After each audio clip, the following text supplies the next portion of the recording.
session joint with Committee on Children and Youth.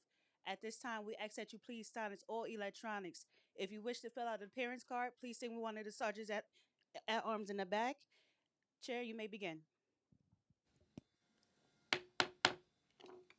Good morning. I'm Councilmember Rita Joseph, Chair of the Committee on Higher Education. Welcome to our joint hearing with Committee on Children and Youth, chaired by Councilmember Althea Stevens. Today's oversight hearing is strengthening CUNY's pathway for current and former foster youth. Let me start by saying I was a foster mom who adopted boys, 2 boys, so this hearing is especially important to me. I know firsthand about the obstacles that young people with a background in foster care and their families can face. I also know about the kind of supports that can be provided for programs like those we are going to discuss in this hearing. CUNY and the Administration of Children's Services both work separately and together in a variety of ways to ensure that students with a background in foster care get the support they need to succeed in college.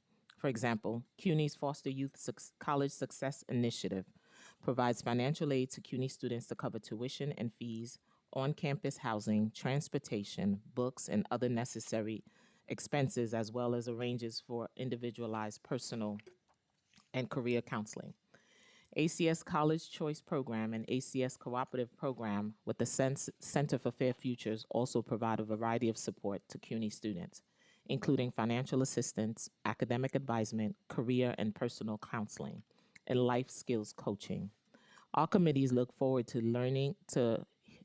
hearing how CUNY and ACS has been working to help students with a background in foster care get the assistance they need to enroll in CUNY and to be successful enough to graduate. Finally, we are interested in how the City Council can support those efforts. I want to acknowledge my colleagues that are here, Councilmember Lewis, Councilmember Epstein. I also want to thank my Chief of Staff, Giovanni Piquan, Chief of Staff, Julia Goldman Pickman, the committee's Senior Legislative Counsel, Regina Paul, the committee's Senior Legislative Policy Analysis, and Ali Stouffer, the committee's Financial Analysis. At this time, I would like to invite Chair Stevens to give her opening statement.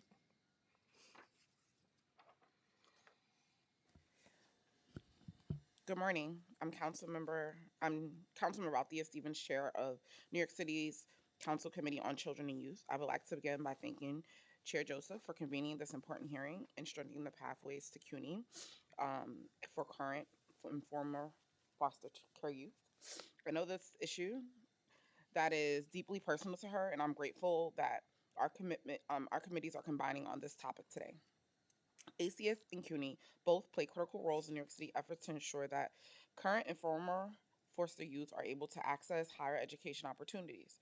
The Fair Futures and College Choice programs offered through ACS and their contractors are vital support that provide a range of services to help students who are navigating the higher education system without support of traditional family structure. The College Choice program is designed to provide financial assistance and academic supports to foster care youth seeking 2 or 4 year degree programs, including money for tuition, housing, and additional living expenses. ACS also partners with Fair Futures to provide a wide range of services, including one on one coaching for emotional support, academic success, and career readiness, and housing navigation, and life skill development, all of which are available through cities' foster care agencies.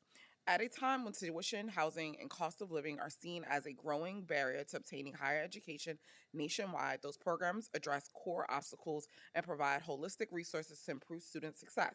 The financial, material, and personalized resources offered through those programs are incredibly valuable for current and former foster youth who pursuing higher education, and we look forward to discussing these programs to identify opportunities to strengthen, expand, and better coordinate those services. I would like to thank committee staff. Before I could thank staff, I want to also say the last 2 years I've had the honor of working with Children's Aid for Foster Care Shadow Day, and college access has been one of the growing things that our young people have been requesting and saying that there has been huge inconsistencies on what they're seeing on the ground and how these programs are being rolled out. So I hope today we have a real enlightened discussion about how can we really take down those barriers so young people can access the things that they need, and also work with the providers to be more consistent on the information.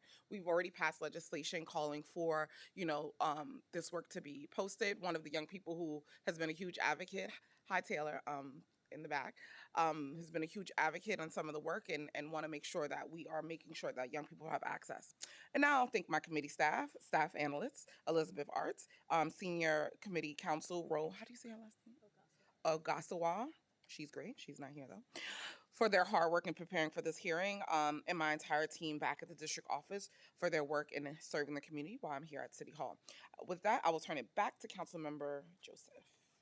Thank you, Chair Stevens. I would like to remind everyone who wishes to testify in person today that you must fill out a witness slip, which is located on the desk of the Sergeant at Arms near the entrance of this room.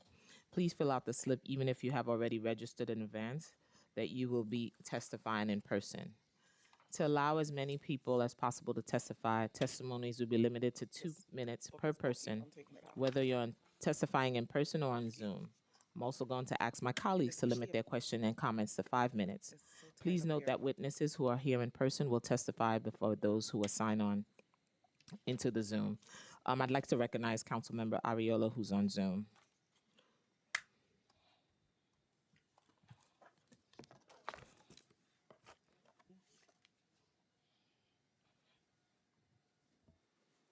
Good morning. I'll swear you in now for your testimony. Please raise your right hand.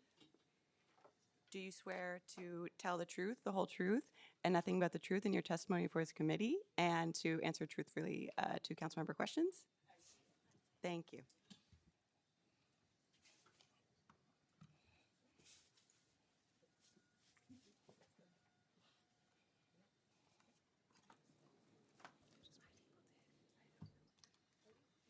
I don't need this.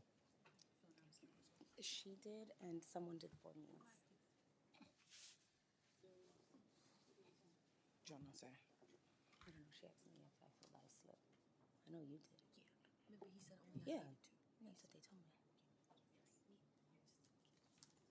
No, just speak from there. Oh. Good morning, Chairs Joseph and Stevens, and members of the Higher Education and Children and Youth communities. Yes, sorry. I'm sorry about that. Yeah, no, why not? Yep, I got you. I'm gonna start right over. Good morning, Chairs Joseph and Stevens, and members of the Higher Education and Children and Youth committees. My name is Makima Wallace, and I am a proud member of the Hunter College class of 2026.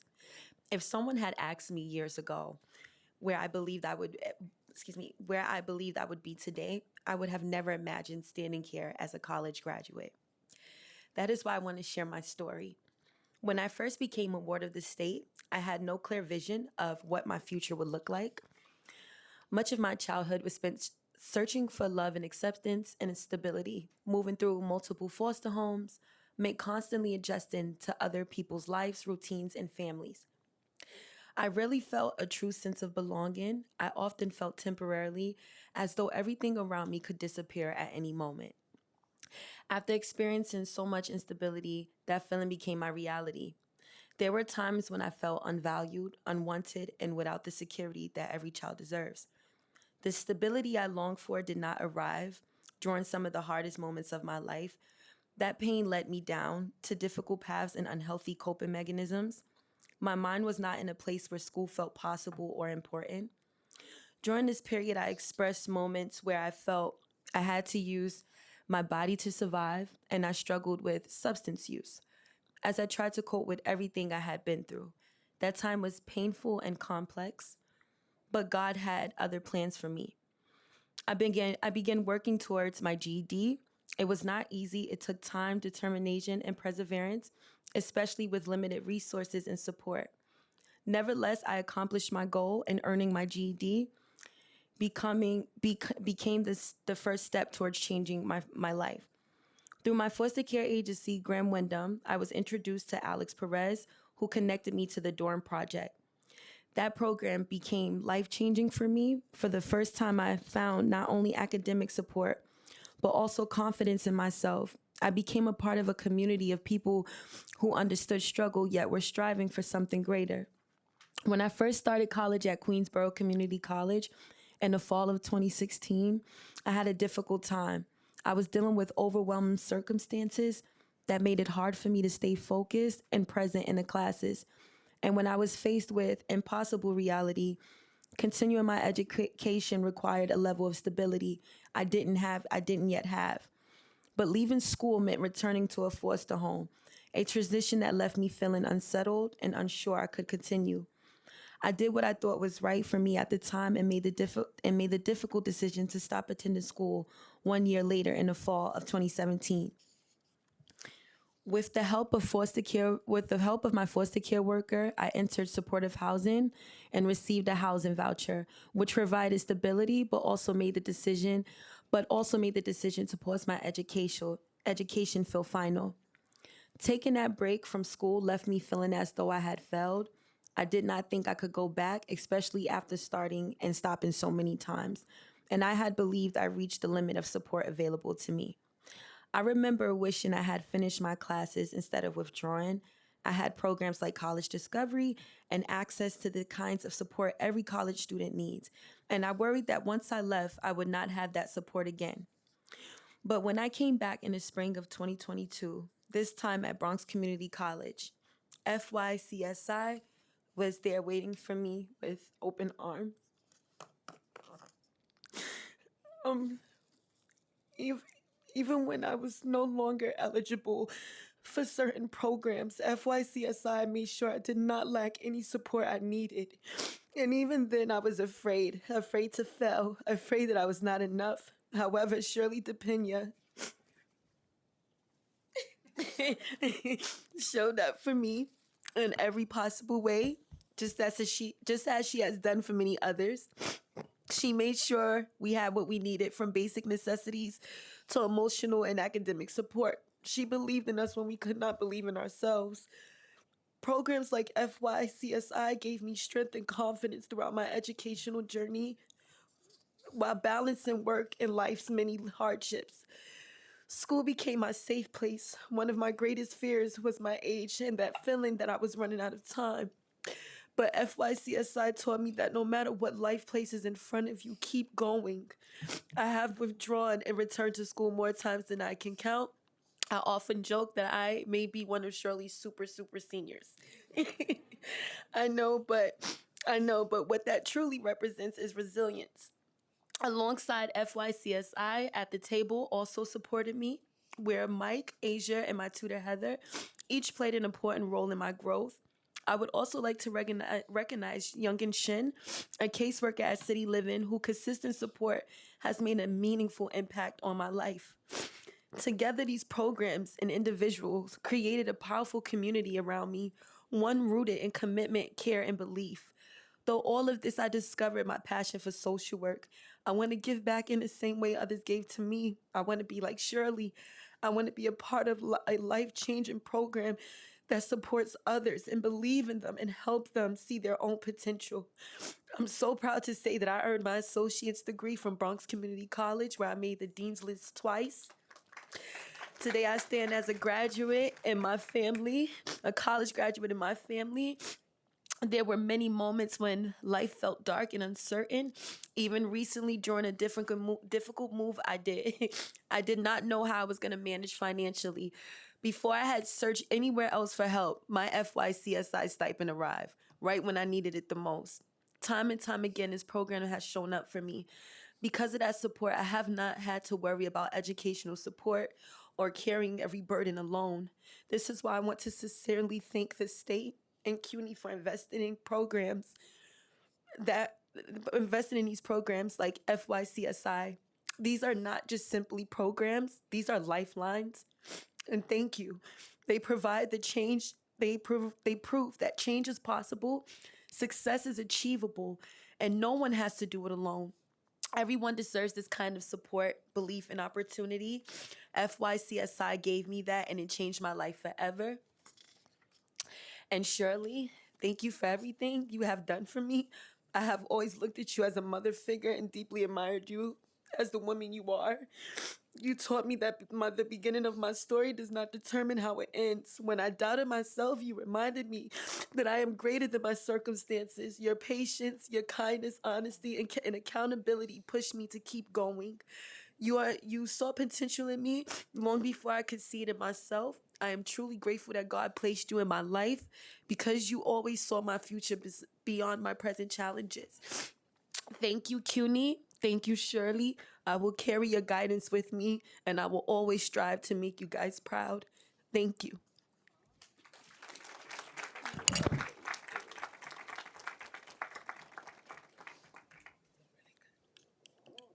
Thank you for sharing. We really appreciate you sharing your story. And thank you for being here today. We really you for appreciate having you. me. And I'm also a Hunter grad, so look at us. Hey. But thank you for sharing. Thank you for It really is sharing your important. story. And that's why we're doing this hearing, so other young people can get the same support that you have. I wasn't here for the tears, but I'm here for it. Thank you. Thank you. You need a moment, Shirley? I'm good. I'm good. Good morning, Chairs Joseph and Stevens, and members of the Higher Education and Children and Youth Committees. My name is Shirley De Peña, and I serve as the Director of the Foster Youth College Success Initiative, or FYCSI, within the Central Office of Student Affairs at CUNY. I'm pleased to be joined today by my colleagues at ACS and also by a current FYCSI student, Makima Wallace, who you just heard from. Thank you for convening this hearing and for your continued commitment to social justice, equity, and opportunity for students who have experienced foster care or identify as orphans. I appreciate the opportunity to speak with you today about FYCSI and the ways in which CUNY is working very intentionally to support these students as they pursue their educational goals. FYCSI is a New York State funded program designed to support current and former foster youth and eligible orphans as they pursue their first associate or bachelor's degree. The program includes myself as director, as well as part-time social work supervisors and master's level social work interns who support FYCSI students across the system. FYCSI is funded entirely through New York State appropriations, and CUNY is grateful for the state's continued commitment to supporting students with foster care histories. For FY26, CUNY's allocation was approximately $3.6 million. Eligibility for FYCSI is based on foster care or orphan status. Students who are undocumented or who have refugee status may receive FYCSI funding if they meet program eligibility requirements. FYCSI is offered across all undergraduate CUNY campuses. Students are free to enroll at the campus that best meets their academic and personal needs and are not restricted in order to receive support. CUNY uses multiple coordinated systems to identify students with foster care backgrounds and ensure they remain connected to support. Students may self-identify during admissions or financial aid processes, be referred by campus offices, or be connected through external partners. A critical part of this work is our strong partnership with the New York State Office of Children and Family Services, or OCFS, which verifies foster care eligibility for all current and former foster youth. For students who qualify as orphans, FYCSI works directly with these students to review required documentation, including death certificates. We also work with students who were in foster care outside of New York State. While they are fully eligible for FYCSI, they are required to provide verification from the appropriate agency in their state of care. Once eligibility is confirmed, FYCSI students are tracked centrally through CUNY systems and in partnership with our data team, allowing us to monitor enrollment, persistence, and service utilization over time. CUNY evaluates FYCSI using multiple indicators, including year-to-year retention, continued enrollment, degree progress, and graduation outcomes. Over the past 10 years, the Foster Youth College Success Initiative has grown from a small pilot serving only a handful of students into a system-wide high-impact program that has supported 1,360 unique current foster and formerly foster youth across CUNY, while distributing more than $11.2 million in direct financial support to help students remain enrolled and persist toward their degrees. Since FYCSI became the primary foster youth program at CUNY in FY20, the program went from funding 141 students in 2020 to 586 in 2025, an increase in reach by 415%. and allowing us to scale individualized trauma-informed support across the system. This investment is producing real results. To date, 417 FYCSI students have earned at least one college degree, and a total of 521 degrees have been awarded, including 307 associate degrees and 214 bachelor's degrees, reflecting that some students have gone on to earn more than one credential. Many additional students are currently enrolled and progressing toward completion. Housing stability is one of the most critical supports FYCSI provides. Currently, approximately 80 FYCSI students are living in 5 CUNY residence halls. 4 of these residence halls operate year-round, ensuring that students do not have to find alternative housing during summer breaks. One residence hall is not year-round, and students who live there do so by choice, typically because they have a safe and reliable option during breaks. For students who live in CUNY residence halls, FYCSI covers 100% of housing costs. In addition to housing, FYCSI covers tuition and mandatory fees, addresses prior and current bursar balances, and provides educational and transportation stipends to help offset the cost of books, supplies, and commuting. These supports are intended to remove the most common barriers to persistence and prevent crisis-driven interruptions to enrollment.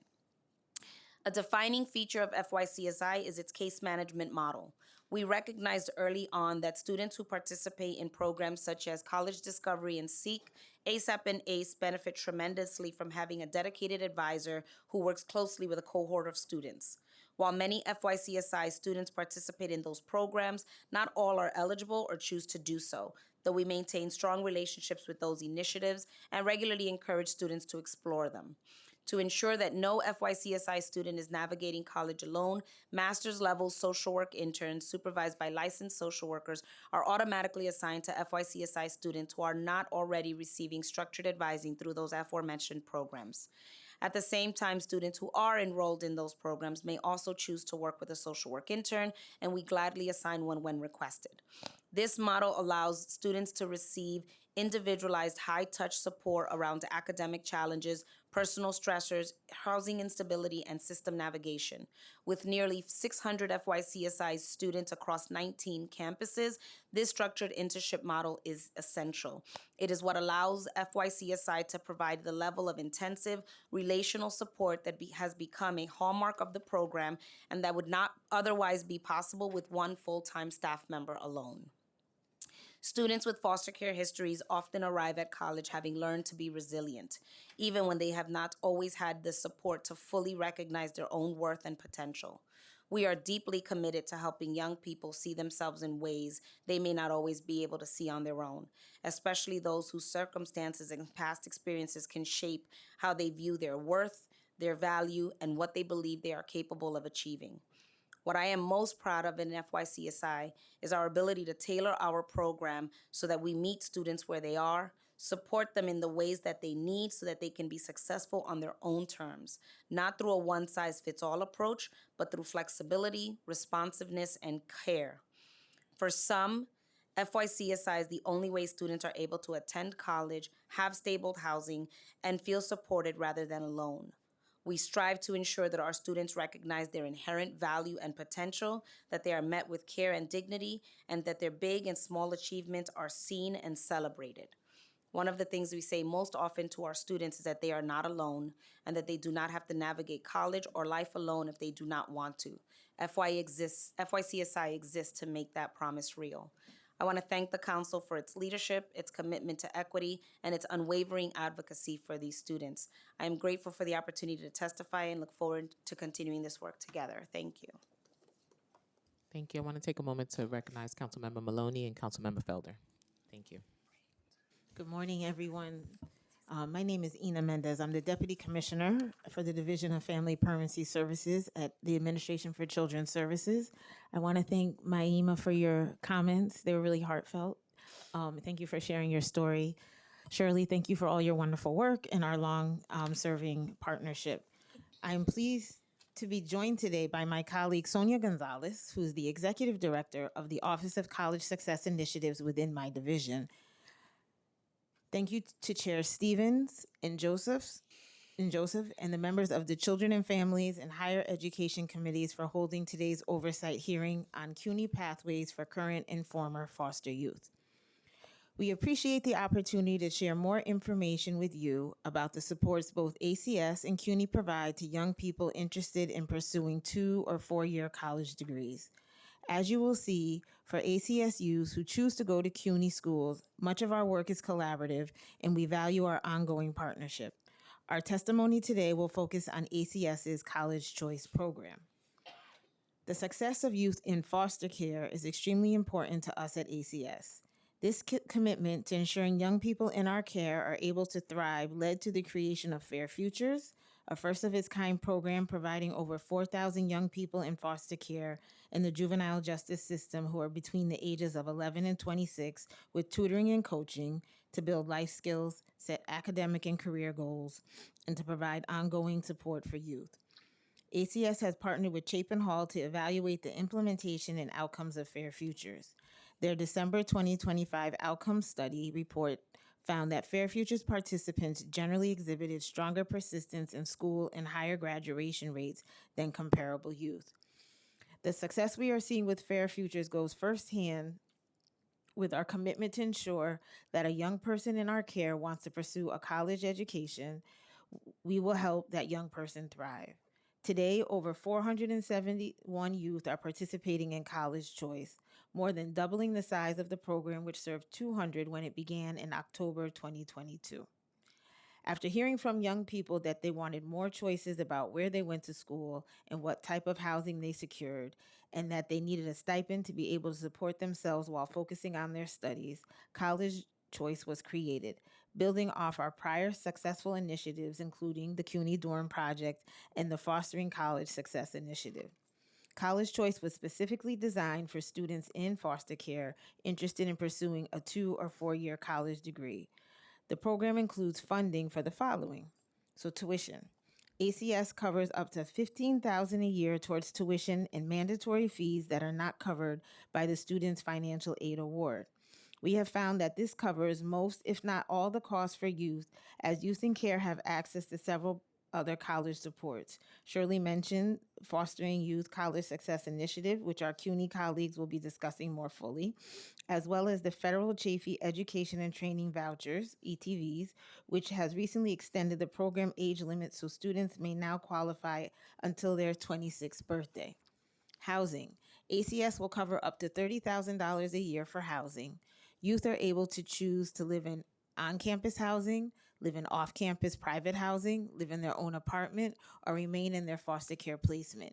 ACS, the Youth Foster Care Agency, and New York Foundling work closely with each youth to help them decide and find their best option. Stipend and direct cash assistance. ACS provides the youth with $60 a day while the youth is in school each semester and during summer session. A Fair Futures coach. Youth can keep their Fair Futures coach up to the age of 26. Support through New York Foundling. ACS recently completed an RFP process to contract with a provider to serve both as a fiscal conduit to pay schools and landlords and to coordinate academic advisement and other support services to ensure students who need extra support are able to remain on path towards degree completion. Ongoing support. ACS provides year-round housing costs and the stipend up to 6 months post-graduation, all of which helps youth graduating from college successfully transition to independence outside the college setting. During the summer, ACS will continue to provide support for housing, tuition, and stipends for youth enrolled in summer courses pursuant to their college dorm guidelines. About 60% of the youth in College Choice elect to continue the program during the summer. College Choice has been very successful. Most importantly, we have seen more youth participate.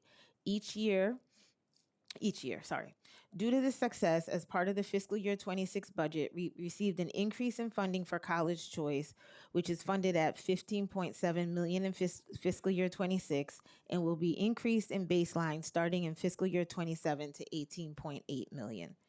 Currently, 301 of the 479 youth, 63%, attend CUNY. The remaining students attend a variety of schools, such as the University of Albany, Penn State University, NYU, Morgan State University, Xavier University in Louisiana, DePaul University, and this year we have a student attending Scotland Conservatory of Music. ACS is committed to supporting youth complete their college credits. We offer 15 semesters of support, which is more than most financial aid packages offer. We have found that our students typically earn their 4-year degree in 5 to 5.5 years. College Choice does require students to maintain a cumulative GPA of 2.0, which aligns with college, university, and financial aid eligibility standards. Our goal is to support youth during any challenges. So we work with each student individually so that as long as they're interested in staying in school, College Choice will continue to support the young person. For some students, the traditional college pathway is not the right fit, so we may connect them to alternative options, including our new Career Choice program that provides vocational and job training assistance and other resources like a stipend. Much like the national average, we find that approximately 30% of the youth in College Choice do not persist in college. By and large, however, students in College Choice in the CUNY's program have been very successful. Let me tell you about a couple of students. We currently have a College Choice student who is on track to graduate this May with a Bachelor's of Science in Social Work from York College. LH's progress reflects significant growth over time. She began the program during the pandemic while also adjusting to starting college, initially entering the program with a 1.2 GPA. Through consistent effort, engagement with tutoring, academic support, and active engagement in social emotional services, she raised her GPA to a 2.83 by the end of the spring 2025 semester and remained on track ever since. Outside of school, she works at the Ali Forney Center, a 24-hour program that supports homeless, LGBTQ+, and other at-risk youth by providing shelter, food, and comprehensive services. In her role as caseworker, she continues to stay fully engaged in school while managing her professional responsibilities. She is also preparing to move into her own apartment in Brooklyn on May 1st. Another student, SM, attends Hostos Community College, majoring in digital music and sound design. He is a second-year student and an active member of the College Choice Support Services program offered by New York Foundling. He is on track to earn his associate's degree in May and plans to continue his education at City College. He is interested in pursuing study abroad opportunities to expand both his academic and personal experience. He currently holds a 2.8 GPA and is working very hard to end the school year with a 3.0. He was featured in New York Foundling's College Choice Support Services February 2026 newsletter, and he left advice for his fellow students. Stay consistent, ask for help early, and remember that progress matters more than perfection. We couldn't agree more. In conclusion, I want to thank the Council for your commitment to the success of youth in ACS's care, to thank CUNY and New York Foundling for their invaluable partnership in making College Choice successful, and most of all to the youth who are working so hard to obtain their college degrees to build successful lives. Thank you. Thank you. I'd like to recognize Councilmember Brewer.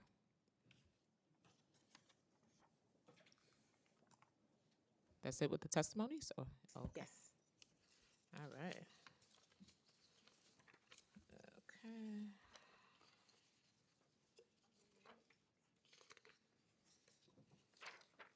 Gotcha. Yeah.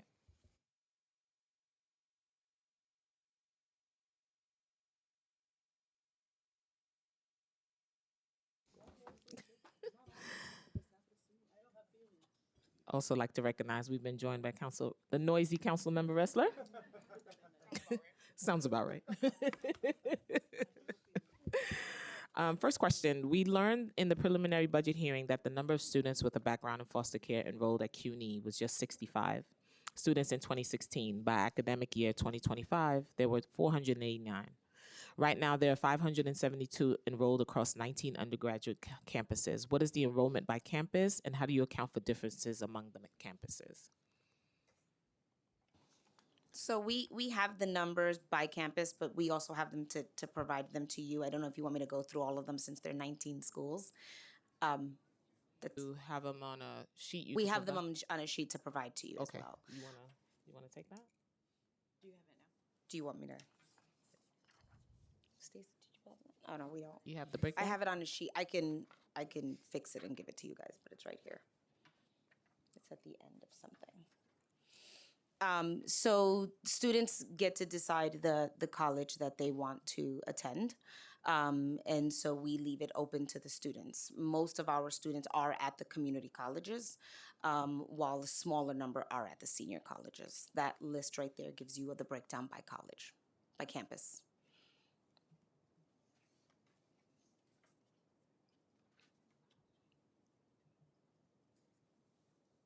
How are students identified with a background in foster care when they arrive on campus?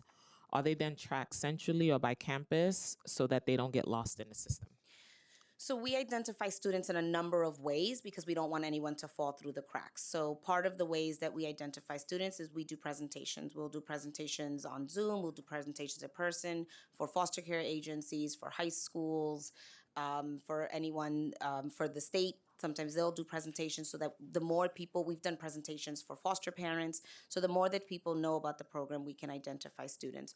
We also have queries that we generate from our data folks that will tell us who is potentially eligible based on the question in the FAFSA that asks about foster care status. Once we identify those students, we send them an email that says, hey, you may be eligible, and we send them the application. The FYCSI application is also connected to the TAP application. So if students identify as foster youth on the TAP application, they get flagged and are told about FYCSI and can submit an application. And we recently redid our FYCSI flyers that are posted at all 19 campuses that have a QR code so that students don't have to out themselves if they don't want to. They don't have to identify themselves to anyone. They can be standing in a hallway, see this flyer, know that it's for foster youth, snap the picture of the QR code, and it takes them right to the application. So we've tried to find lots of different ways to identify students.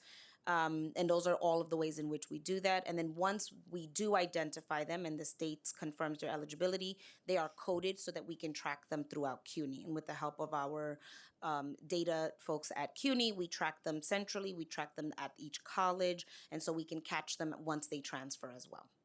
Is that same flyer posted at foster care agencies as well? I believe we sent it to ACS. If I didn't, I will send it, but I believe we sent it to ACS so that we can push the word out as much as possible. How about the Office of Foster Care with New York City Public Schools? Since a lot of our students is the pipeline, New York City Public School is the pipeline to a lot of the CUNY students. Is that also being offered at the Office for Foster I Care? don't think it is, but we can make sure to get it over to them. Okay, and we'll be checking. Does CUNY provide service through foster youth college success initiatives or FYCSI to all foster youth who enroll? If not, why not? And what has been the trend in the number of students who receive services over the past 5 years? So if a student is found eligible, they become a part of the program. So once students apply, the eligibility requirement is very simple. It's current foster youth, former, as long as you were in care at the age of 13 and 1 day. We do happen to have some students that don't apply, so we just keep targeting them and reaching out to them, letting them know that they're eligible. Some students just don't apply, and so while we know they're eligible, if they don't apply, we can't support them. Other than that, once a student is found eligible, we provide them the supports. And the numbers have trended upwards, as you've said, over the past 5 years. When the program first started, we only had 65 students in the program. And that was largely because students who were in the program had to also be in college discovery or seek only, or in EOP at the state level or HEOP. And then it expanded beyond to include all college students. And so consistently the numbers have trended upwards. In FY23, we had 389 students. In FY24, we had 489 students. FY25, we had 614 students. And currently this semester, we have 576, but we'll know more about this year once the academic year is This over. question is for ACS. How many college student age do you have in the system? Because to me, that number is still low based on the amount of students that's in care. Right. So between the ages of 18 to 21, if we look at that as college age, we have 745 youth in care. Of those youth, we have 471 this semester in college choice. However, they don't all attend CUNY. They attend different schools, as I mentioned. And what kind of support do they have when they attend a school outside of the CUNY system? So if they attend school outside of the CUNY system, they continue to get their case planning offered by the foster care agency. They're eligible for a Fair Future coach. So they continue to work with them. Maybe it has to be remote, but there's still expectations that visits and support and that they're making connections with those that are around them at their university. Let's say they're going to the University of Albany. We're also working very closely with New York Foundling. They won the RFP award for our college choice support services program, CCSP, and in that they help us support the payment process for the bursars bills and all of those things, but also provide additional support to the young person, academic advisement. If they need a tutor, they'll make sure that they're connected to social emotional programs. Sometimes our youth will continue with therapy. So New York Foundling provides that added layer of support. So we put that in place to support our young people, wherever they're attending school. And they also provide housing, because I did see a great housing for foster youth. So the youth that when they go to care, they're in care when they go to school. Excuse me. We work with them to identify what is the best place for them to live. So some will live in a dorm setting. Some universities have their own housing, but it's off campus. They may decide to live there. Some young people stay within their foster care placement. So we work with them, but we do provide support. College Choice pays up to $30,000 a year in housing. We understand that funding is allocated to campuses based on number of eligible FYSCI students who are enrolled, thus allowing funding to follow the student. How does CUNY Central Administration ensure that FYCSI programming and supports are consistent and of equal quality across CUNY campuses? So because the funds are held centrally, we send the funds to each campus based upon the number of students that they have. And so that way we can ensure that funding is at the campuses for the students that are there. So we have campuses with large numbers of students that most of the funding would be there, and we have some campuses with smaller numbers of students, so less of the funding is there. But then we track the funding and we ensure that the funding gets to the student and their tuitions are paid and they're getting their FYCSI awards as well. And if a student decides to attend a SUNY school, how do you work together with the SUNY school to provide the same level of support? So for FYCSI, because FYCSI is at the SUNY schools as well, we'll call our counterparts, or we'll call all CFS and say this student is transferring to Albany. And so then they were found eligible at Baruch, but now they're transferring to Albany. And so they'll know that the student is eligible at Albany and they'll put the student up there. With the same level of care? For FYCSI, the individual SUNY school, if I'm not mistaken, will provide the supports that they provide to the schools. They don't centralize their program the way CUNY does. Yeah, I know they do have a foster youth Yes. program. I just wanted to see if there was overlap and if there's collaboration between the two systems. Yeah. What dedicated staff, offices, or point of contact exist on CUNY campuses to support students who've been in foster care? How different are they from campus to campus? So we have, I sit centrally, but I work with the financial aid and bursars offices to identify the students and make sure they know who their students are. And from time to time, I'll also work with, for example, the Office of Student Affairs at the individual campuses when we need to continue or to increase level of support for a student. So it would depend on the campus, but the larger campuses have the most number of students, and so we're most in contact with them as well. And how often do you meet to go over trends that you're seeing in the system or little hiccups that you're seeing in the system? How often do you meet? With the campuses? With the campuses. So I meet with the campuses regularly, and I'm always in communication over email because that's how we get the funding out. Okay. What is the retention rate for students receiving FYCSI support? What has been the trend in retention rate for students who receive services over the past 5 years? So the retention rate has gone up as our numbers have gone up as well. Like I said, our data folks are still working on the actual retention numbers, and we can give that to you later. But the retention is going up, and everything is trending upwards, as with our graduation rates. Yeah, we want to make sure young people are getting the support and staying. And if they don't, how do you go back and do outreach to get them back? So we check registration for students both several weeks into the fall, several weeks into the spring, and over the summer. And we'll regularly reach out to students who are not registered for that semester to let them know that we'll be here when they come back or if they decide to come back. And how do you remove some of, if they tell you, hey, this is the issue, how do you support that? So it depends. Usually the issues are financial. So students will have like a bursar hold because they owe money at a school. And so one of the things that we do at CUNY that we make sure happens is that we can cover past balances, prior Got it. balances. So if a student can't attend school because they owe funds at either that same school that they want to come back to or a different school, I will get in touch with whichever one it is, the school, to say the student is coming back. We need to remove the hold so that they can register, and then we'll cover the past balance and any current balances that might Because also of the come up. instability sometime about foster youth, sometimes they are the first to go to college and don't have that support. So therefore, that's why we asking how much support is provided, and when they do fall through the cracks sometime, what does that outreach look like? How do we get them back?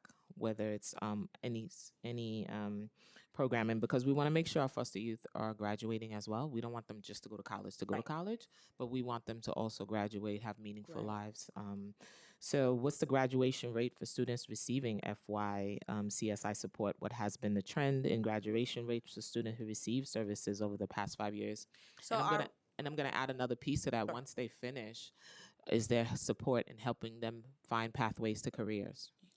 So approximately 31%, so our trends for graduation are going up. Approximately 31% of all students served over the past 10 years have already completed a degree. And as I said before, some have completed multiple degrees. What we also try to do, because with the support of our social work interns, that case management, we connect students who are coming out of college. So we are working with them to see what their next step is, if it's a job, if it's graduate school, and we try to make sure that they're connected post-graduation with our program as well. But FYCSI stops at the bachelor's level, but we try to make sure when they come out, they've got some supports Is on the that other with side. career advisement, Yes. internship placement if necessary? Certain fields require necessary. internship, apprenticeship, Absolutely. mentorship. Is all that included in that as well? Yes, so we have programming that's specific to careers, for example. So we'll send out information throughout the year, even not just to students who are graduating, because a student might step out and need a job. So we're always sending out information to students around careers.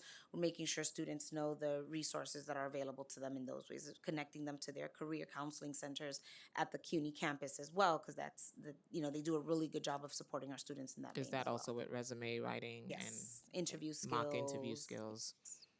Okay. I'm going to pass it over to Council Member Stevens, and then I'll come back.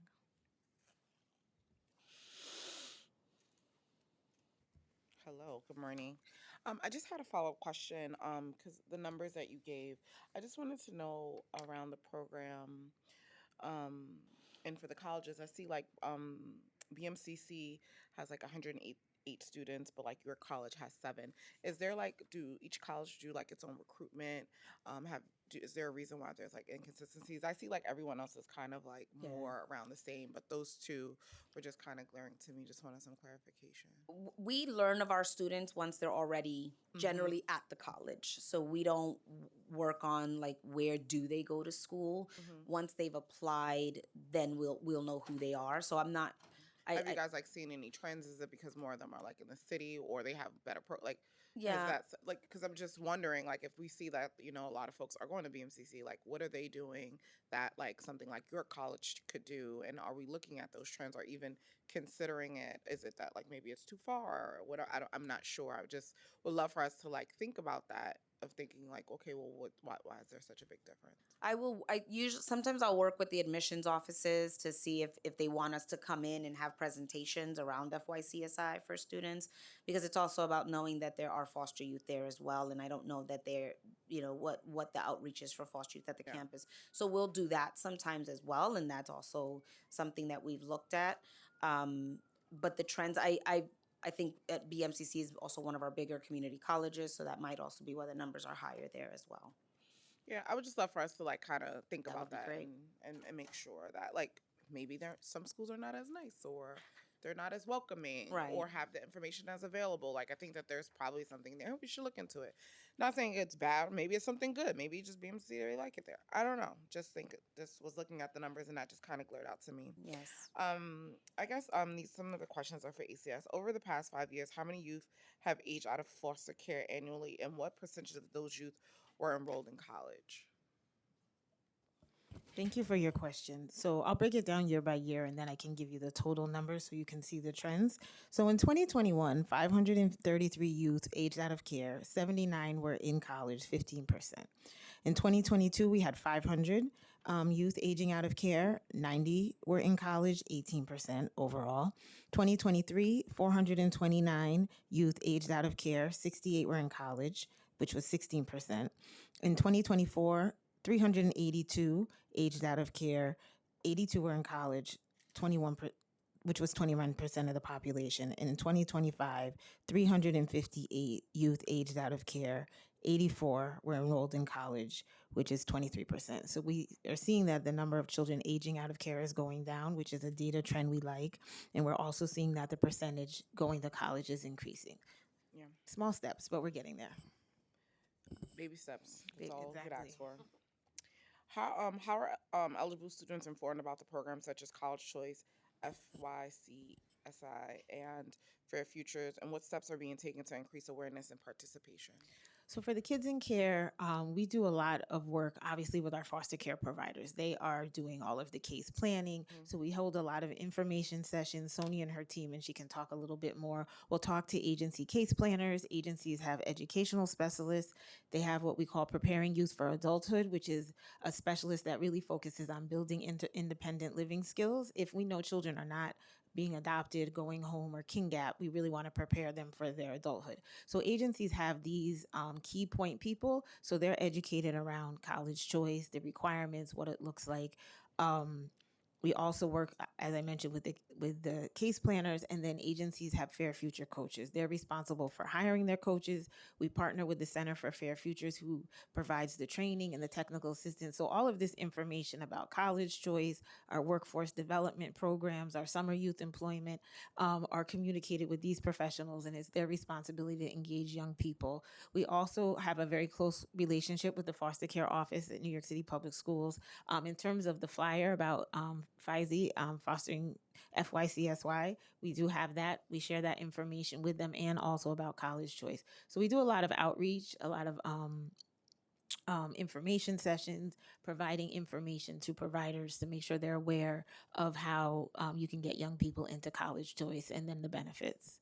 I am positive that we're going to have young people testify today that there is inconsistencies, and even with all that effort that you just explained, that they're still not getting the information. And so what are we doing? Because I know when I had a roundtable, young people suggested, like, not just relying solely on the providers of, like, how do we get this information to them directly? Because even when we had a roundtable, I remember that they started doing case management with each other and telling each other about the programs, because every agency ain't the same. And so how do we get to a place where the consistency is across the board, and that young people can also access it without, always having the barrier of the agency who often does not do the legwork that these young people, and the reality is, even was there, I was like, well, clearly y'all all should just be working in the agencies because y'all doing the job right now. Like, I mean, literally giving them, like, no, you didn't know you're eligible for a laptop. Oh, you should go here. Oh, let me give you this website. And there's young people like, what are you talking about? I don't know what you're talking about. So that's, not what we want to hear, but we can always do. Positive. No, I no. saw so many heads shaking back there. And I think, and they're all going to come testify after to say, yeah. and I would love to hear more, about like which Make sure you stay, agency for the 'cause they youth gonna that tell are you. currently in care, and I know and, Stephanie gonna stay. and how they get the Make sure you stay. They're information. gonna tell you. I promise you. No, I'm not. No, I absolutely. So one of the things we do have at ACS, the Youth Leadership Council. So for example, on Saturday, they're having what we call a hype event. This is a youth-led information forum. We've invited all the youth in care to come to this event. We're going to have information about college choice, fair futures. So I think based on what you're saying, I think we need to hold more of these type of events, because it's youth-led. The youth are talking about the programs and how to get more information. And maybe we need to leverage some other tools, maybe social media, our website that we can share Yeah, social information. media is terrible. It's It's not getting good. No, it's not good. It's not good. If I was a young person, I wouldn't go in there. And I'm old, and I'm like, it's terrible. So yeah. so we're gonna work on those things, and we'll coordinate with Stephanie, and maybe we'll have the Youth Leadership Council. They can give us some information They should. about they'll give you tips. maybe they could help us monitor it. They So should. anyway, but I think those are the ways to make sure that youth have the information directly, and that way we're not relying on if there's a somehow there's a gap in Yeah. One of them suggested like having some type of app that young people can just download and have access to all the information.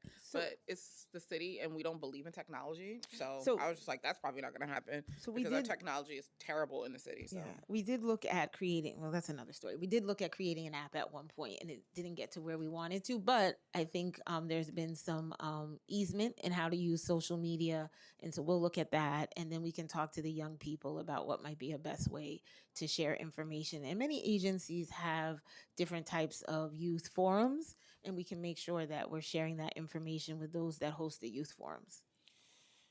I'm sure they're going to give us suggestions when they come up to testify. So just be ready, take some notes because I take notes. I don't listen. Young people do my social media. How are eligible students informed about program? Oh, I asked that. What formal communications and coordination and mechanisms exist with CUNY and ACS to identify, track, and support students with foster care experience while they are enrolled in CUNY institutions? So in terms of kids that are in college choice, and Sonia can talk more about her relationship with CUNY, one of the things we do when children are accepted into college choice, we ask them to apply for all of the different programs, scholarships, financial aid. So if you're in foster care, you're going to be enrolled in the FYCSI program. And then Sonia has, and working with New York Family, we have a database, so we're able to track every student and where they're going to school. And then there's constant conversation and types of follow-up. So that's how we kind of continue to work together. So if, young people are struggling and maybe they need some additional support, we're able to reach out to the agencies and get that information to the kid and get the young person the services they need. But Sonia can talk more about the coordination. Good afternoon, morning. Yeah, it's something. Yeah. Hi, we're here. I mean, Shirley and I coordinate consistently on the students who are enrolled at in College Choice and at CUNY. We actually just had a conversation this morning on the way up about a student that we need to support today. But through our application process, just like Ina said, we make sure that students are applying for the grants and scholarships that they're eligible for, particularly FICE. We ask them to submit the proof of application to FICE to make sure that they can access those benefits, and that opens up the doors for resources and the collaboration for us to ensure students are connected to the resources at CUNY. But then also, if there are other issues that arise, we work closely with the provider agencies, their coaches, their specialists to make sure that concerns are addressed timely, whether it's social emotional, whether it's housing, whether it's academic supports that are needed. We also, as you heard several times, we have New York Foundling, who is a support service provider, and they are also our ears on the ground, our boots on the ground. They support our students who are in college, just helping them to navigate that complexity of being in foster care and also being at a higher education institution. Since ACS launched the College Choice Program in 2022 and expanded in 2025, what metrics are being used to evaluate program success, like enrollment, persistence, graduation, and employment outcomes? Are there plans to future expand the program? And if so, what are the anticipated timeline and scale of that expansion? So since the program started in 2022, we had 200 youth in care, and now this semester we have 471. So we definitely are tracking enrollment. We're also tracking persistence, and I believe that in terms of children that continue, 75% of those young people continued on. We've had 9% of our students that are enrolled in CUNY graduate, which was 27, and then the remaining students we continue to support. Overall, we see about a 30% dropout rate, which somewhat aligns with kind of, normal, not normal, but outside of foster care populations, excuse me. We continue to also track like the type of school they are attending, their GPA. It's very important that we pay attention to the GPA, and then also looking at the length of time it takes them to complete their degree. So any other data elements we track? I know we have a huge database. You mentioned enrollment, persistence, and graduation rates are the baseline metrics that we track in College Choice.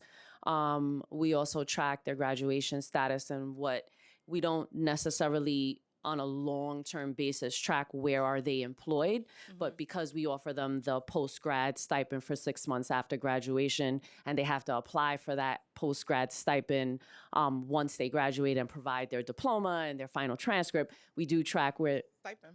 $60 a day.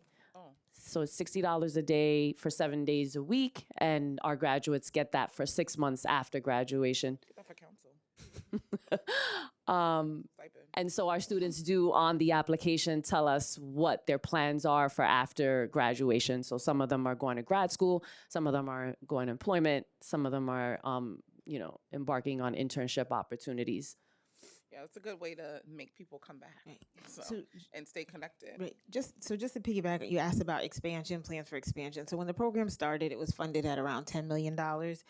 This fiscal year 2026, we were able to increase the funding to 15 million, like 15.6, and then we will baseline 18.7 million in fiscal year 27. So the goal this year was to serve 430. We exceeded that goal, but next year we'll be budgeted to serve up to 530 kids, if not more. And because of how the funding works and depending on the scholarships and the financial aid, we can sometimes support more children within the budget because one child may not need have as this. much. Right, exactly. Yeah. Understood.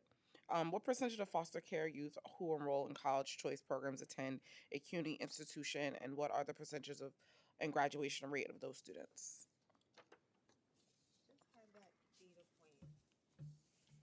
It's 63% of the children that are currently in college choice attend a CUNY school. I have more questions, but I'll pass it over so you can not talk about. Councilmember Epstein. Thank you, chairs, and thank you all for being here. So, Ms. Wallace, can I ask you a couple questions? So, it'd be great to know from your experience of this process, guys, going through it, kind of what your experience was. So, I know you mentioned getting your GED. How was that process? Were there people there who helped you along the way? Like, what were the barriers that you experienced to get your GED? Yes. So when first gaining my GED, it was very difficult.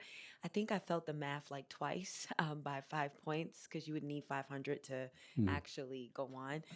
But it wasn't until I got into like college when I got my GED where I started to see like resources and support for academically. So, if you had gotten support resources If I had earlier, FYCSI, oh my gosh, yeah. GED, I'd get a high school diploma, a certificate, I'd get you everything I could.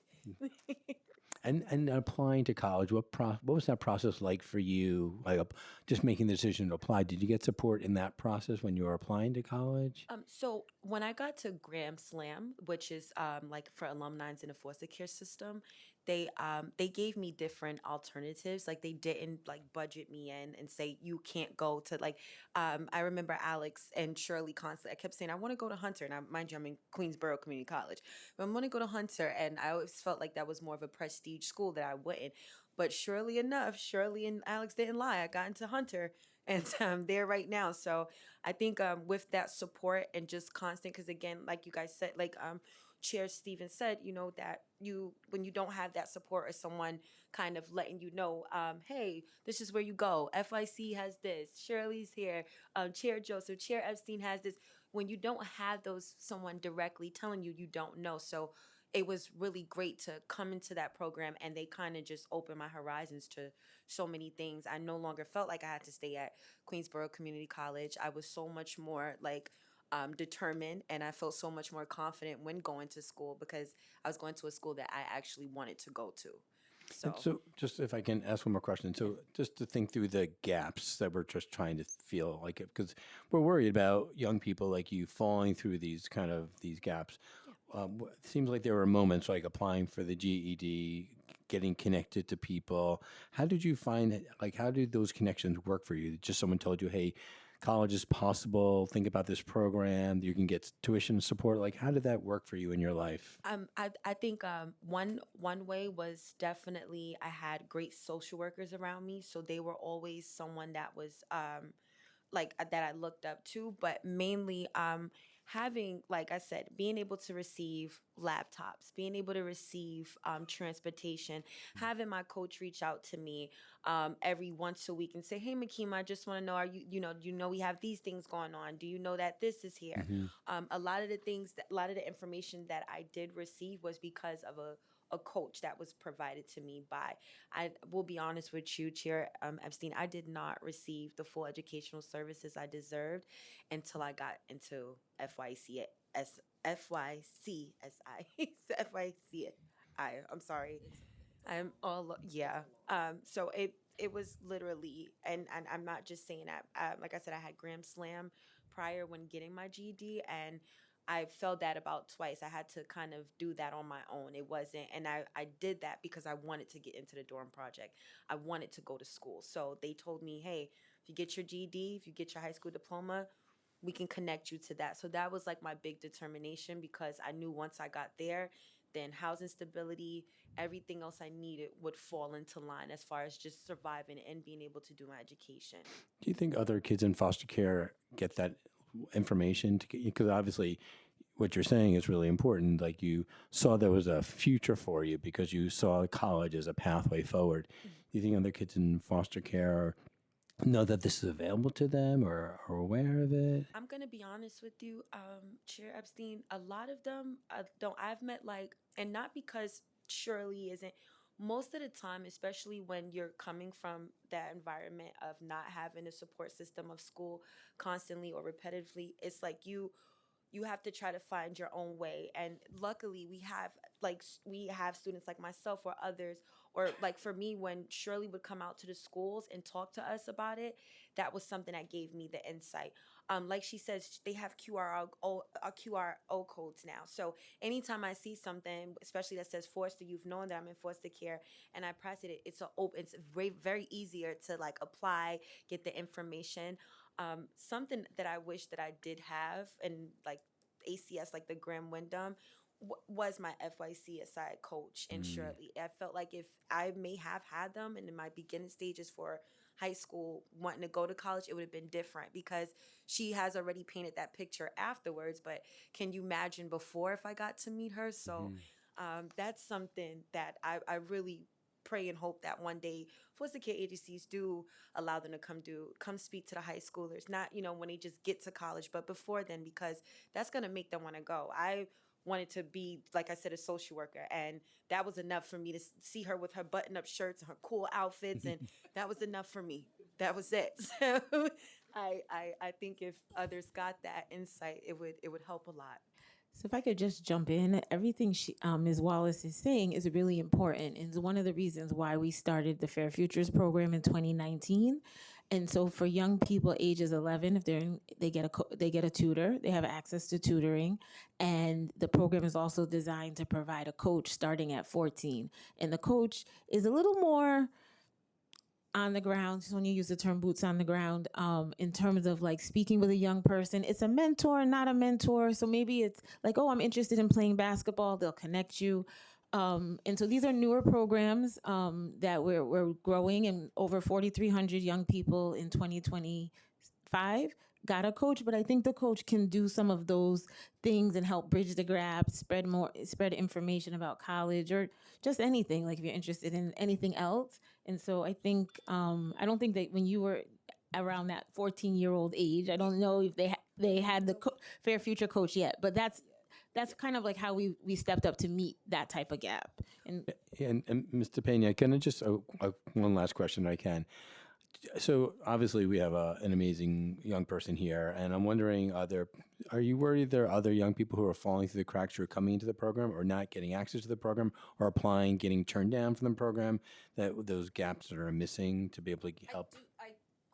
I often worry about gaps, just because I know it's natural, right? We can send an email. People don't read emails. We can send so there's naturally going to be gaps, and I do worry about that, which is why I try to think like, what are all of the different kinds of ways that we can do the same thing?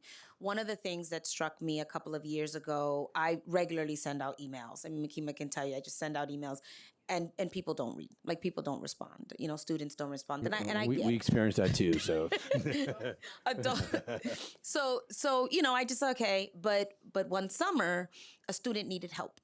And it's a student that had never responded to any of my emails. And they called me because they needed help at their campus. And they were like, I don't know if you know me. And I'm like, I know you.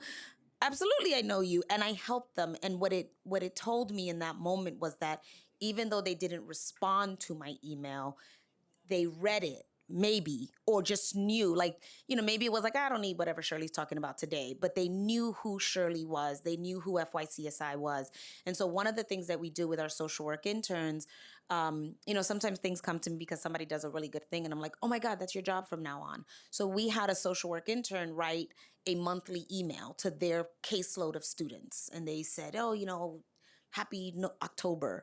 And I said, that's a really good idea, because what I learned over the summer is that even when they don't respond to you, they are reading the emails. So one of the ways that we try to deal with the gaps is that we send out the emails with information. It's time to register. It's the holiday season. Here are some food pantries that are open, whatever is going on. And we try to push that out monthly so that they're connected somehow, even if they're not responsive in the moment. So we try lots of different ways to connect with our youth, our young people. Is there an advisory group of young people that can help guide this work? There is. We have an FYCSI student advisory group that helps us and tells us, because I always say to them, I'm not a foster youth. I never was a foster youth, and so I know things, but there are things I don't know, and so I always am trying to reach out to my students to have them tell me, what do you need, and what can I do to best support you, even if I can't always make it happen. I at least know and can think of ways to put it into the work at some point. Because they can be that ambassador for you, pull the Absolutely. students in that are falling through the gap, or young people listen to each other. Yes, They don't yes, listen they to do. the old They people. don't listen to us. And the app, you should get one of the young people who are computer science majors Create an app. in the system to create that amazing app. And I see heads are shaking, so that means there's some of them you So can we hire we right need- here. We have to have a conversation with our IT, but yes, I think apps, different Newsletters. we have to figure out. And I just wonder, as we're talking, because like I said, we have a youth leadership council, which is made up of young people that are in care or recently left care. Maybe they can, on a quarterly or regular basis, meet with your youth advocacy group, because I think what I'm hearing is, and what we try, and for children that are in care, in current 24-hour care, we're hoping that they're getting the information about college choice. I think maybe when they've left care, but they still need the additional supports, and a lot of times they're still connected to Grand Slam and the various programs at the. How do we make sure they have the information, because they're eligible for the CFSY, right? They might not be eligible for college choice, but they're still eligible for some of these other supports. And how do we make sure that information is shared? Like, we want to still provide support, and many of those young people should have a coach, or they have access to a coach, and the coach could share that information. And we'll just make sure we improve the communication. That's all we can do to make sure the message gets out. Thank you. Councilmember Felder, 5 minutes. And your time starts now.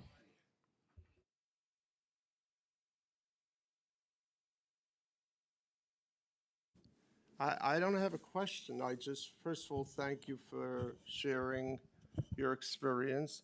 And I got my MBA in management at CUNY, but I would say that prior to that, I think my principal, both my yeshiva, I would say, in the Hebrew principal and secular studies principal will attest that I was in their office more than in the classroom, by far. So I'm just listening and not suggesting where you were. I'm just delighted you know, uh, and it's really very encouraging to other students. You know, when you hear when you share your experiences, that other students that probably don't feel they have any chance of succeeding, uh, and that you're not a Netflix figure that was created by Walt Disney. Yeah, and that it's really true. So I just wanted to thank you, and I think it's just amazing that the fact that the program has been growing the way it has is proof that you're doing something right. There is no better proof because numbers. Yeah, my background is accounting. I'm a CPA, but numbers, you can fix them any way you want. But but this is proof. There's nothing to talk about. So you know, I wish you continued success, and we look forward to you know, you're coming back repeatedly and doubling and you know, doubling and tripling it, and then I'm happy I'm not the chair of any of the committees because the two chairs will have to fight like hell to get you the money you need. And we're really, I'm just telling you that anybody in this field is lucky to have the chairs that we have in this area. Sometimes, I need not tell you, for political reasons, somebody's the chair of the committee that doesn't belong there. And that's why I'm not there, by the way.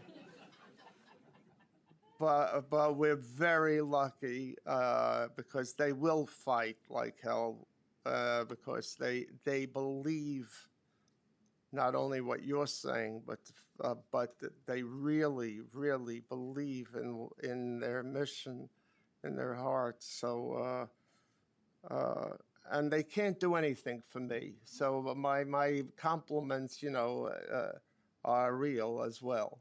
So I just want to thank you again. That's it. Thank you. You're welcome. And you owe me about 7 seconds. Thank you, Councilmember. Councilmember Brewer?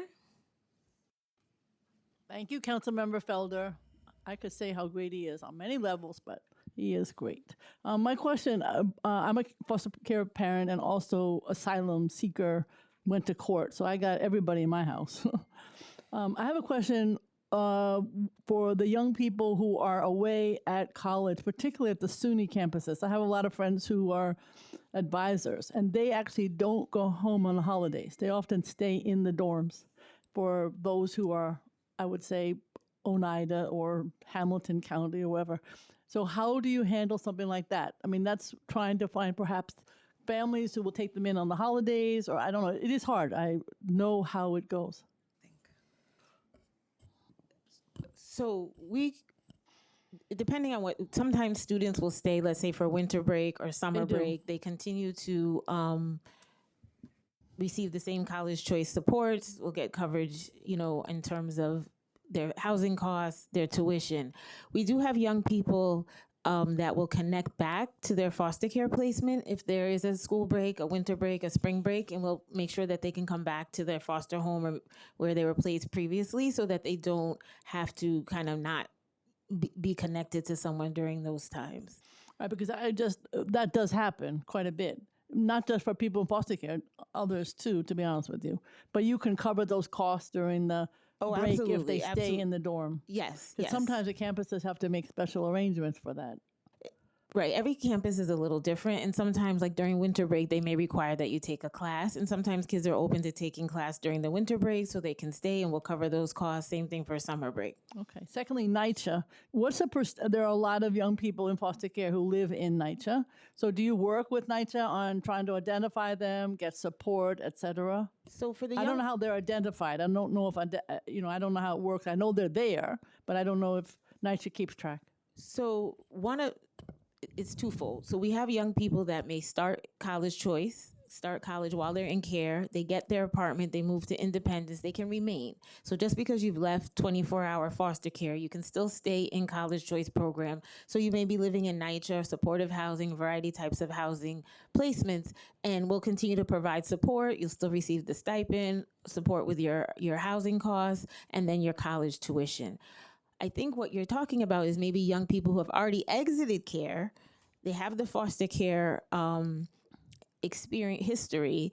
They're not beyond the age, and so we might need to think about how to engage those young people back to the FISE program. Yeah, I mean, it's common. I'm also talking younger children, maybe on the fair affairs front, because NYCC does have so many young people in foster care. So I think what I'm saying is, even before you get involved on the college level, maybe I'm talking out of turn here, I'm talking more generally, I think we should be paying more attention to foster care youth at NYCC, because I know they need perhaps even more support. The family needs support, the young person needs support, the school needs support, etc. But so that may not be your responsibility, but I think generally we have to think about that. So if they're in care, they're our responsibility one way or another, I know. with their age. So I think one of the things I mentioned is with the Fair Futures coach, you're getting a tutor at the age of 11. Right, I know. You get a coach at 14. I was there when the program began. Right, It's the so best those are program in the ways whole country. Yeah, right. So those are ways to engage that population and make sure that they're aware of the Okay. options and their I'm just saying we opportunities. should work with NYCC. That's what I'm saying. So that's what I'm saying as another entity. Yes, absolutely. Okay. Also, there's a group called Options. I don't know if you work with Options. Options is out of Goddard Riverside. And basically, it's a very expensive, fabulous. You can go there and say, I am interested in engineering, and I need a full scholarship. And they will tell you immediately, plus they give you lots of support. So it's another tool. I think there may be one other nonprofit that has Options, but the young people that I work with, where I send them, I say, hello, go to Options, because it gives you that kind of support. That it's a major database, very expensive for them to provide. So I just offer it as another place to go. Anybody, it's open to the whole city and it's all free. My final question is, you finish college, then what? Is there support after that, getting through either 2 years, 4 years, or whatever? How is that something that it's also part of what you're doing when you're looking for a job? So as we continue to support the young person when they finish college, they can receive the stipend, the $60 a day stipend for another 6 months, and in that time, we are continuing to provide support to them. And then they have their Fair Future coach. And depending on the housing that they moved into, we're working very closely with a program called Anthos Home, and they're doing some housing navigation services, and they provide a year of aftercare. So they provide some additional support to help preserve the household so that, if there's issues come up, they'll help the young person navigate so that they can maintain their housing. So we have a few levers that we use to make sure that young people are supported. But the most important is the Fair Futures coach. I know. Congratulations, everybody. Thank you, Councilmember Brewer. Quick question for students who may be parents. Is there support for young people in this system with childcare? Yes, I'm thinking about a case particularly. So yes, we continue to work with young people that are students. So depending on the university they attend, they may have some natural supports. Sometimes the young people will remain in their foster care placement. So we support the foster parent, for example, making sure that there's daycare and there's babysitting when needed while the young person goes to school. That's where that stipend really becomes helpful because it allows the young person to have a little bit more financial freedom to provide support. So we definitely try to work with this young person and their child and make sure they're connected. And so that may mean in some cases they stay local, but there are universities that might also provide supports for parenting students. What is the most common major you've seen among young people in care? Nursing is a big one. Social work, psychology is another big one. And I think computers are on the rise. That's what we're seeing. All right. We learned in the preliminary budget hearing that FY26 funding for FYSCI was $3.6 million and that the program is funded entirely by New York State. How has New York State funding increased over recent years as enrollments of students with a background in foster care has increased? It's increased. So the FYCSI budget, as you know, because it's a New York State funded program and it's at SUNY, CUNY, and the private colleges, we share the budget. So the overall budget may be more, but CUNY's allocation was $3.6 million.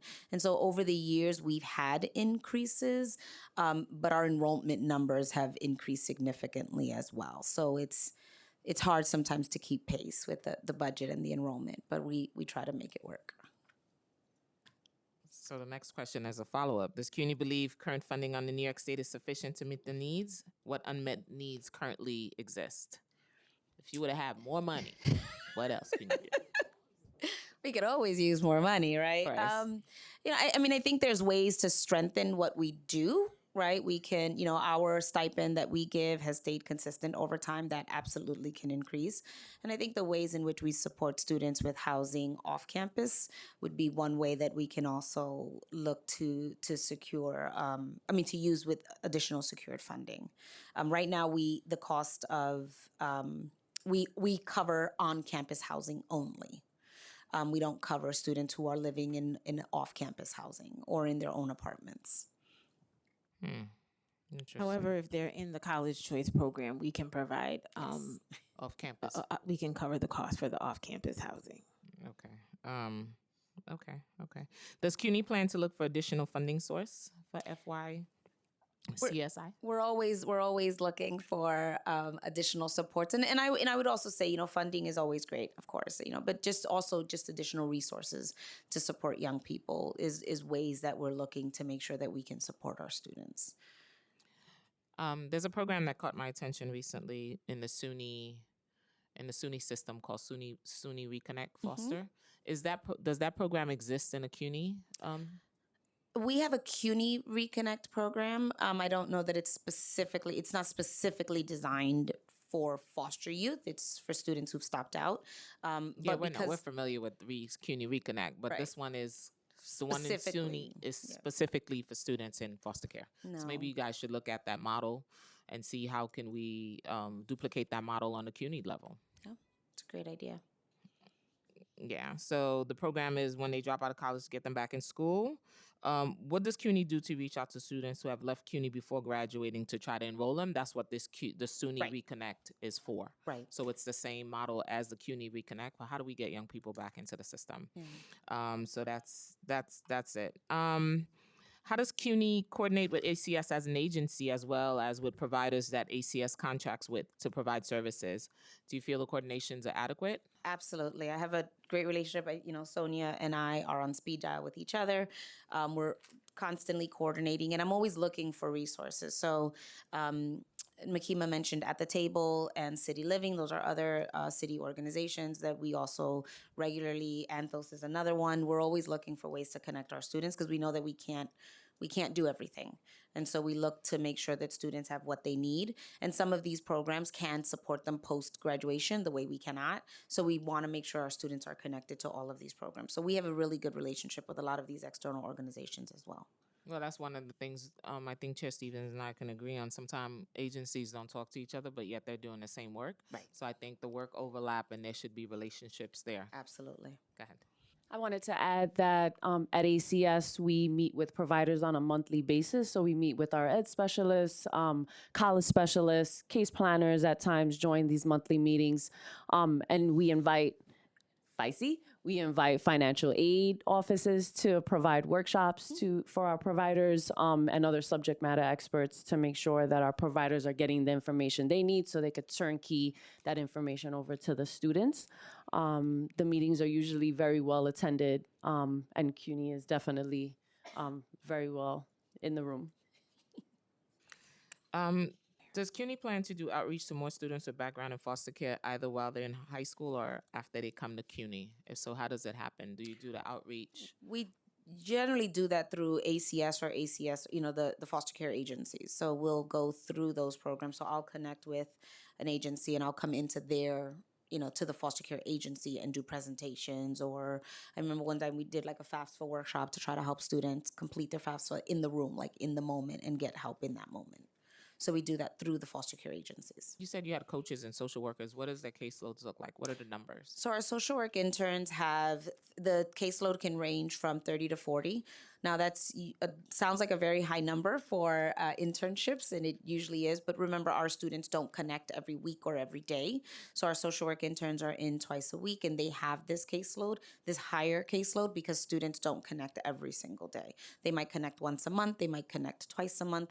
They might, when there's an issue, connect every day. And then when there's a month that there's no issue, they may not connect at all. So it depends on the number of interns. We are also able to increase the number of interns. So if I'm looking at our enrollment and I'm looking at our interns, I'll say, oh, we have a lot more students this year. We need a lot more interns. So we currently are hosting 10 social work interns. We've hosted up to 12, and we can take in more interns if we start to see a trend because we do also see a trend where FYCSI students are connecting more to interns. So when interns leave in May, the next group comes in September. And so sometimes we'll have students saying, where's my intern? Where's my intern? So students are connecting more, so we may drop the caseload and get more interns. And how can the city council help in supporting students with a background in foster care who are enrolled in CUNY? Do you want to take that first? Money. Well, we know that, but what else? So I think, we're talking about apps, like if you real talk, like how can we make apps and different pieces of materials that we can share? I think what I'm hearing a little bit, I'm not saying that every child in care, I know they're not getting all the information, but there's a group of children that have been adopted, have kin gap, that have been reunified. They are eligible for the programs, but they're no longer physically attached to a foster care agency. provider. So I just wrote myself a note. We have 3 agencies that provide post-adoption kin gap services. 'Cause remember, their case is closed, but sometimes those families still have bumps in the road, and those 3 agencies are working with those families. So I just wrote myself a note. We need to connect you to those programs, right? Children are reunified. They're back with mom and dad. They're back with grandma. They're back with whoever. They're not part of Someone like me, post-adoption. Right. So how do we where do I find support for my 2 boys? How do we share that information with all of those parents? 1,700 children were reunified in fiscal year 25 for ACS. Not all of them are college age, but they're going to go to high school. They might be interested in college. So how do we make sure, because some of those children will be eligible for these services that CUNY offers or SUNY offers, but how do we share that information? I don't know. I don't have the answer today, but I think that it's a good. So city council, if we want to brainstorm or we figure out how we can make sure that those parents are also aware that their children may be eligible for particular types of services. So I think those are. And let me take that a step further, because yes, our eligibility requirement for our students are students who were in care at the age of 13. So the wonderful thing about FYCSI is that, as Makima said, your age currently doesn't matter. You can be 30, you can be 40, you can be 50 years old and still be eligible for FYCSI, which is a wonderful thing. And because they weren't in care, they have not been in care since 14, 15, or 16, they also don't have the same kinds of supports as a student, as a young person who's leaving care, going right into college. So one of the ways that we could use support funding and other ways, because I keep talking about resources, because yes, money is great. Yes, give us all the money, right? But there's also the resources. And so I think about relationships, I think about resources. One of the biggest needs for our students is housing. So where ACS can help students with housing, with vouchers for Section 8, for Nycc, and I don't want to speak too much. I think that's still there's priority housing for foster youth. There is no priority housing for former foster youth. Right. There's no priority voucher for former foster youth. So if a student is 30 years old, 45 years old, and is living in our dorm because they don't have housing, when they graduate, they have to move. I don't have priority housing for them. So any advocacy, any support, any resources, any connections that we could have to support students that don't have those same supports because they haven't been in care in 10 years, in 20 years, in 5 years, is another way that we could use the support. I mean, I think also too, even thinking about that's our whole fight around city FEPs of like people who need the support, they would get it. And so Right. like this would be a holistic thing because Right. instead of saying like we're going to prioritize and then putting folks who need services against each other, right? Because we have homeless runaway youth, right? We have all these Yeah. Right. different categories Right. to just give people housing. So I think we all should be collectively working That's right. together to support the city right. the city FEP voucher push that we've been having at the city council Yep. level, and also pushing Nycc to be able to get those Absolutely. vacancies up and going. Absolutely. And I know that we've been talking about that a lot too. And I know we that's have. why Gail was even pushing the conversation around Nycc. Nycc. Absolutely. Like we have a housing crisis, and so we need to all be working together. That's so we right. hear you, and we want to work in partnership with you. I would love it. And continue to do Yes. advocacy around that because the need is real. And I think even pointing out the need for folks who are aged out of foster care who needs housing, like those are all the folks who are in the DSS shelters and all those Absolutely. things that we're always yelling Absolutely. about. The other thing I would say around policies, I mean, you're the city council, so the other support is, I was having a conversation with an organization who has sometimes has vouchers. Living in a dorm is not considered at risk in terms of housing, in terms of emergency vouchers. I would beg to differ. Right. Students, if they graduate, we all know that, you can get a job after graduation, but sometimes you have to wait for your paycheck. You have to save up a little money. You need first month's rent, deposit. That funding is not there. If that's not considered at-risk housing, I'm not sure what is, because once you graduate, you can't live in the dorm anymore. We want to make sure that young people are also staying in stable homes. Sometimes Absolutely. when we give them the vouchers, the housings don't match Right. where the young people are. They're unsafe. We saw Nycc housing that was not safe, and they had to move the young person with their child. Child was born in care as well. So just one last question, Chair Stevens. Mental health, we must talk about that. Absolutely. Do you provide mental health support? So we provide, we don't provide it directly. We provide casework counseling, we provide casework management. That's what our social work interns do. So one of the things what we call our social work internship program for our FICE students is individualized intensive case management. We meet you where you're at. And so if all you need is, I need help finding a job, then that's what we do. But if what you need is, I need help finding mental health therapy, then that's what we do. If you just need somebody to talk to, because you're just having a really bad day and that's what we do. So we don't provide it directly. We're not a mental health organization.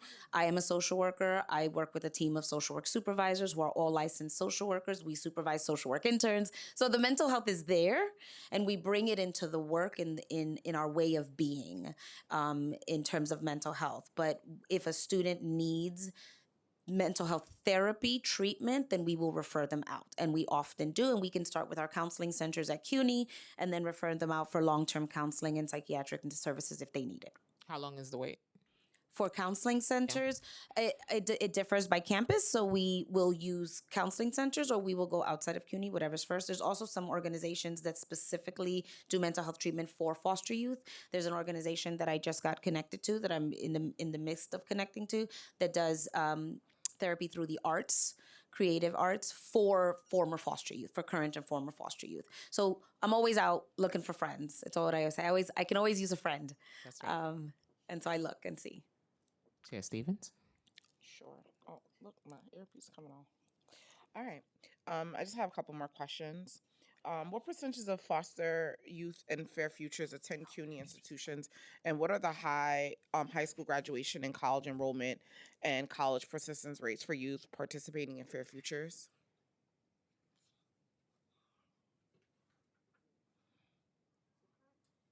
Currently, of the youth that are in college choice, 301, which I think is 63%, attend CUNY of the 471. And the majority of those children, I think I have the data point.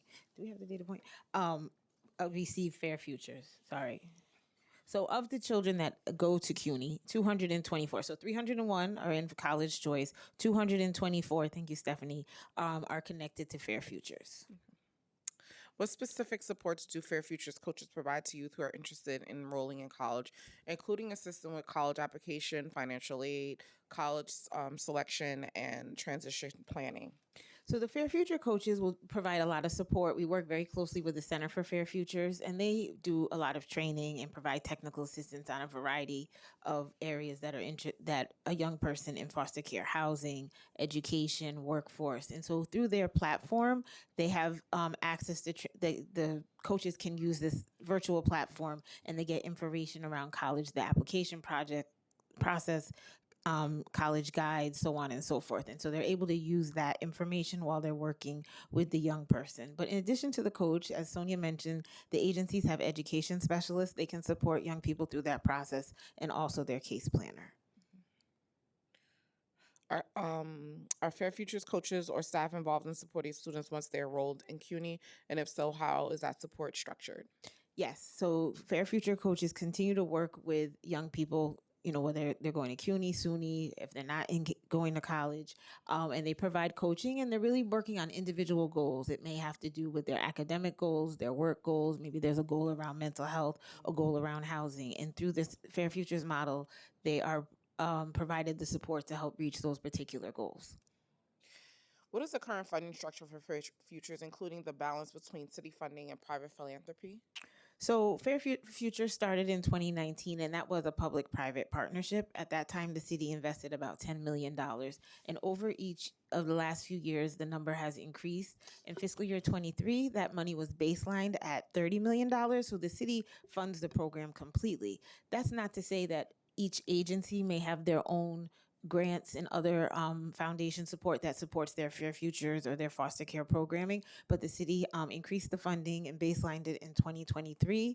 And then in this past fiscal year, we increased the funding to about $34 million, and we're on track for next year to be around $42 million. And then the goal, when we're fully scaled, will be at around $54 million. Are there established protocols to share systems between Fair Future providers and college choice staff to track referrals, confirm enrollment, and monitor students' progress? So that's a lot of what Sonia does, and so I'll turn it over to her to provide a response. Yes. We are consistently sharing data with each other to ensure that the youth who are in Fair Futures and have coaches are connected to the College Choice Program. We meet monthly to talk through technical assistance to ensure that resources are being connected back to our providers and our students. Can I just make a clarification regarding the Fair Futures funding? I get my calendar year and fiscal year is a little messed up, right? Don't worry. Okay, so for fiscal year 23, I was correct. We did baseline the dollars at $30 million. At the start of fiscal year 25, which was actually the summer of 2024, we were at $34 million. In fiscal year 26 is $43 million. And this July, fiscal year 27, will be on track to be at $54 million. Both the Fair Futures and College Choice programs are difficult to identify within ACS budgets since they do not have their own budget code. Will you work with our finance staff to identify historical percentages and present present spending on those programs? What are the respective budgets for Fair Futures and College Choice in FY 2026?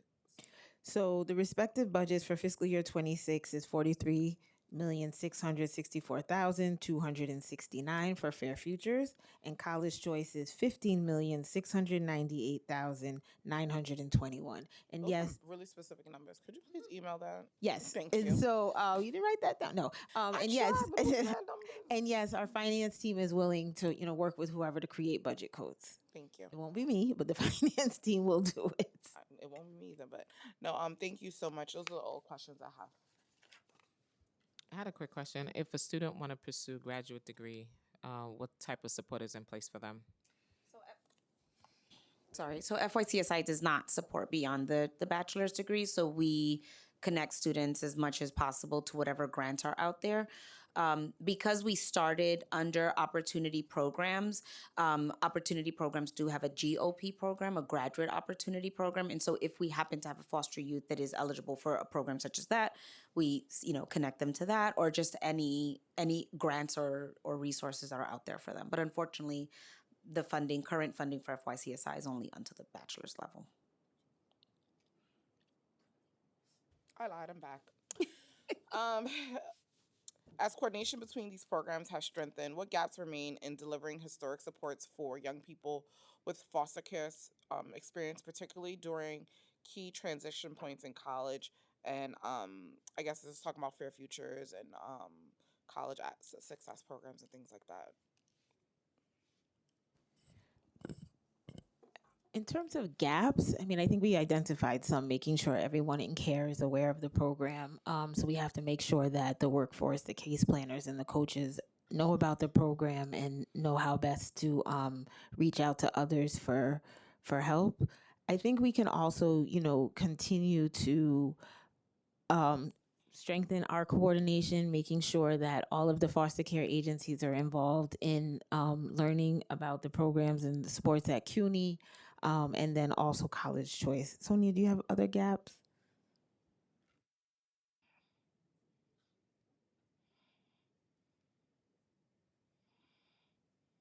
So one of the things we try to so we have data agreements, and so I think the next step, foster care data is very protected. We do have a data sharing agreement with New York City Public Schools. I don't believe we have a formal data sharing with CUNY, and so we probably could follow up with our business law team, to see if that is something that we can maybe do a little bit more matching, or even maybe on an aggregate level. So we don't want to, again, the foster care data is very protected and we want to preserve that, but that might be something that we can look at to see, because that might allow us to, for example, if there was a kid in foster care, 24-hour placement, but in the CUNY program that not part of college choice, there are some other benefits we could provide that young person. So data sharing might help catch some of those gaps, but that would be something we'd have to explore. Well, one of the things that I'm seeing here that some providers, the questions even around like that obviously the supports are meaningful, but the access to sometimes has delays and sometimes it's really time consuming.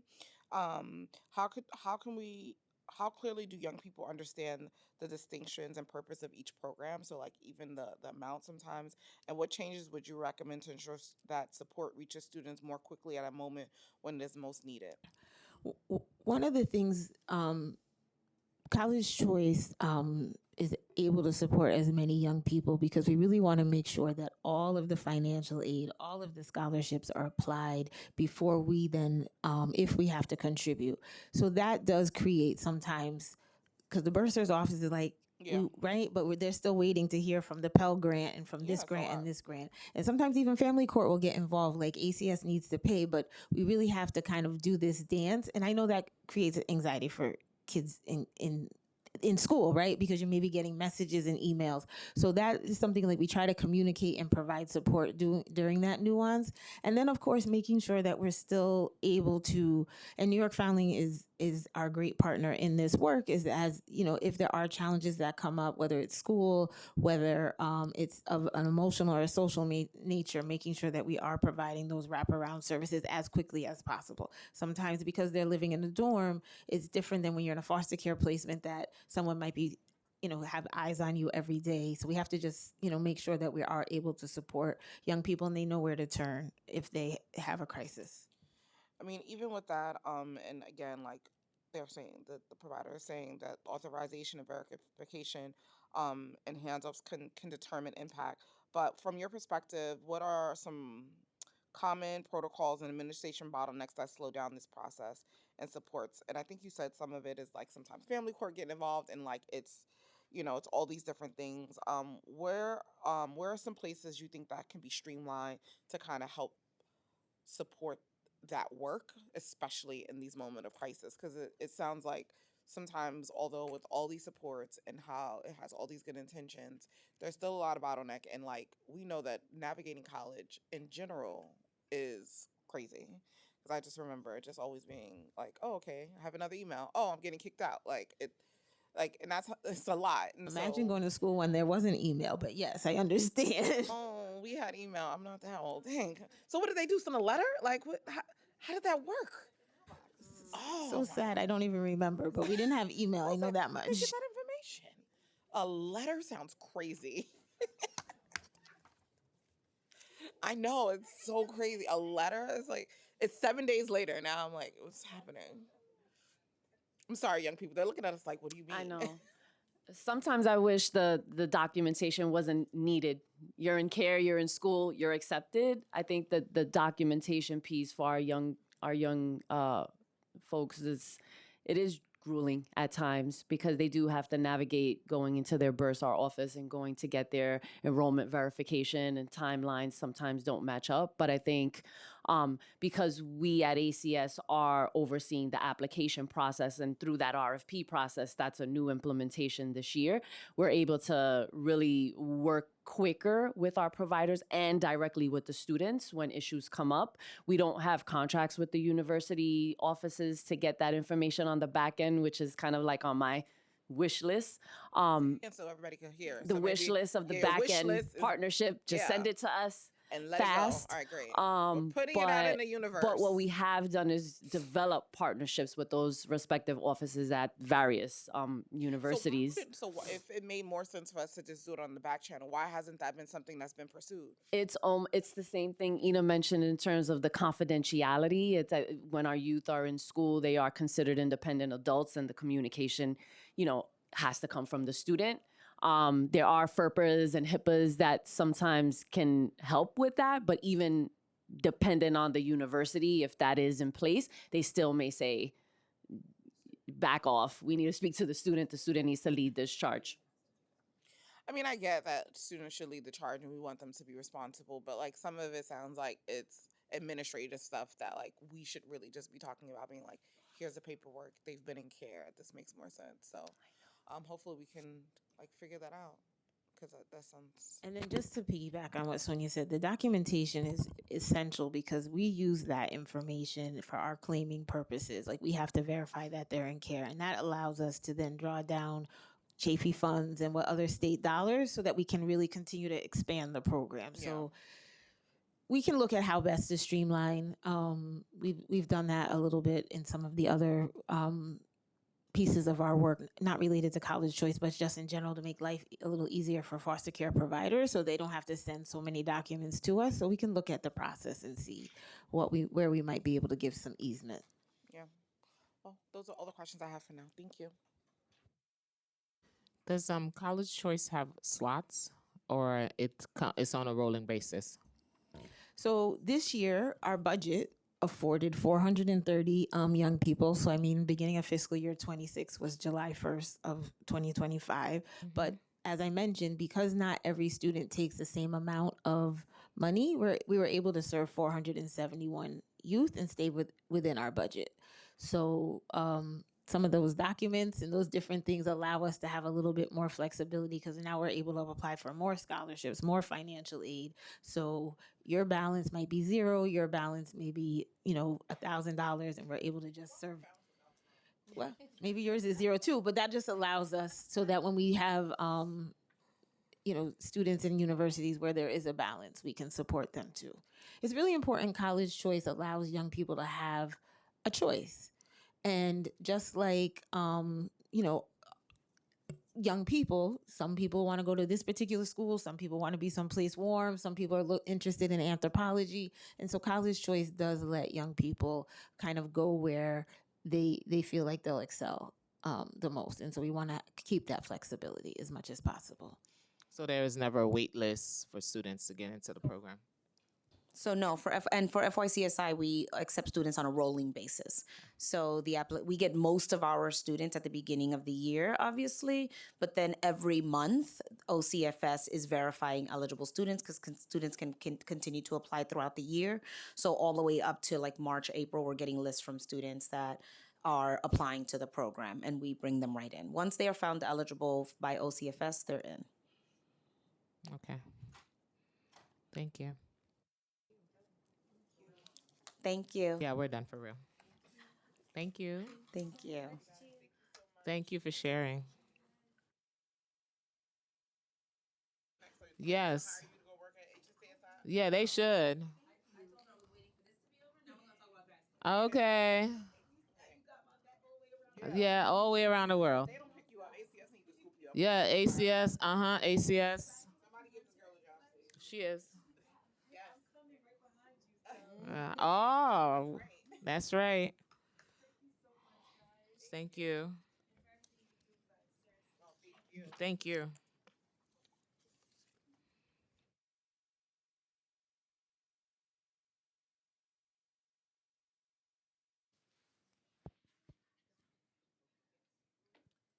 Guys, just a friendly reminder, if you wish to testify, you must fill out an appearance card with me in the back.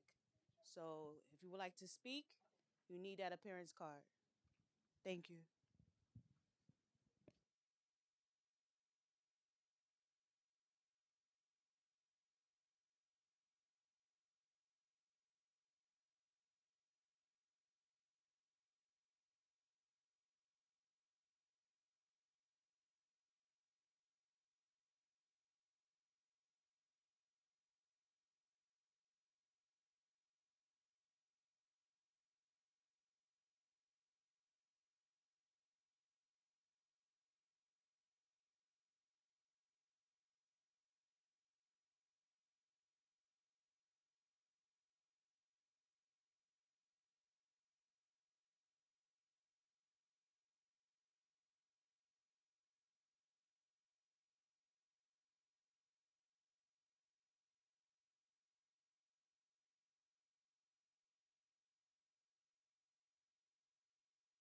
Great. Okay. I now open the hearing for public testimony. I remind members of the public that this is a formal government proceeding and that decorum should be observed at all times. As such, members of the public shall remain silent at all times. The witness table is reserved for people who wish to testify. No video recording or photography is allowed from the witness table. Further, members of the public may not present audio or video recording as testimony, but may submit transcripts of such recording to the Sergeant of Arms for inclusion in the hearing record. If you wish to speak at today's hearing, please fill out an appearance card with the Sergeant at Arms if you have not already done so, and wait to be recognized. When recognized, you'll have 2 minutes to speak on today's hearing topic, strengthening CUNY pathways for current and former foster youth. If you have a written statement or additional written testimony you wish to submit for the record, please provide a copy of that testimony to the Sergeant of Arms. I will now call the first panel. Lisa Roos, if I'm, forgive me for the last name, Ethan Cologne. Ethan.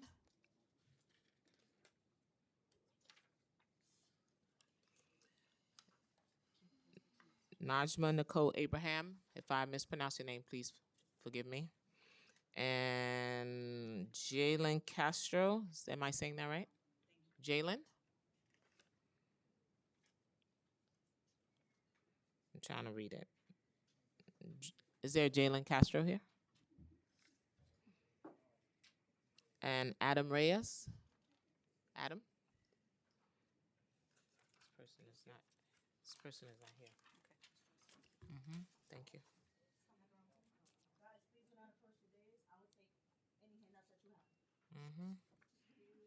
You want to give me one more person?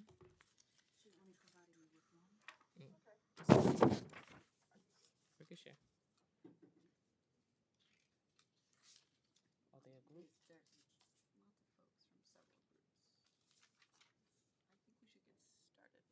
Okay.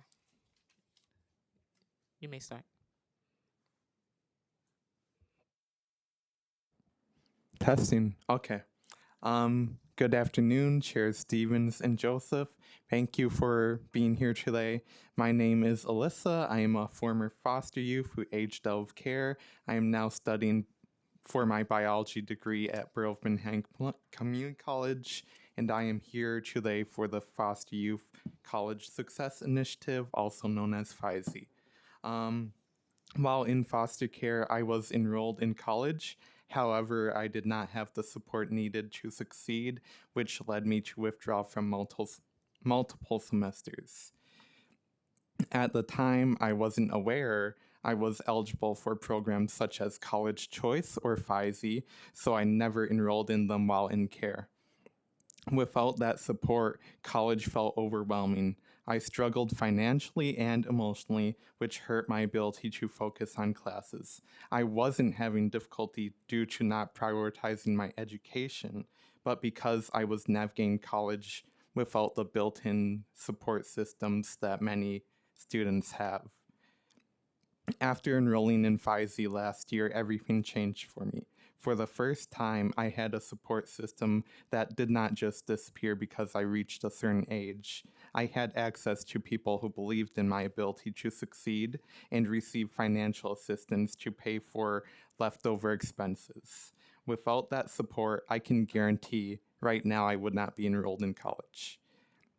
These programs give foster youth like myself the ability to remain enrolled in school. However, there is still work to be done. I do not believe we will reach the majority of foster youth by having posts on ACS social media and events.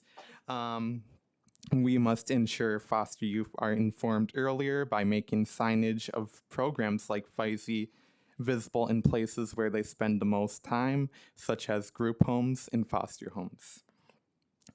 I can sit here today as I was given a second chance to pursue my education, yet many other youth cannot say the same. With increased awareness of programs such as College Choice and FISE, more young people can have the opportunity to pursue education before they are deemed ineligible. Because when we age out of foster care, we do not age out of needing a support system. Thank you for your time.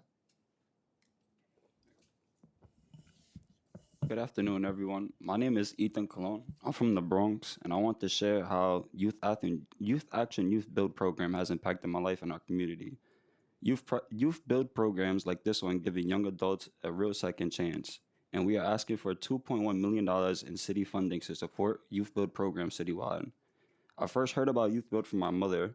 After she saw a flyer in our building, I decided to give it a chance, and that decision changed everything. At Youth Build, I found a community of peers and instructors who truly cared about my success and that support made a real difference for me. Through job fairs and college visits, Youth Build connected me with real opportunities. So far, I've passed one GED exam and earned certifications in OSHA, NCCR, HVAC, and plumbing.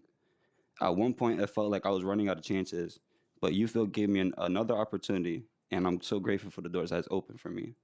I know there are many more students like me who will benefit from this program. As a young man who has benefited from being able to access a Youth Build program, I would like the same opportunity for other young people like me, and that's why I urge the city council to provide the needing funding to support Youth Action Build in NYC. Thank you.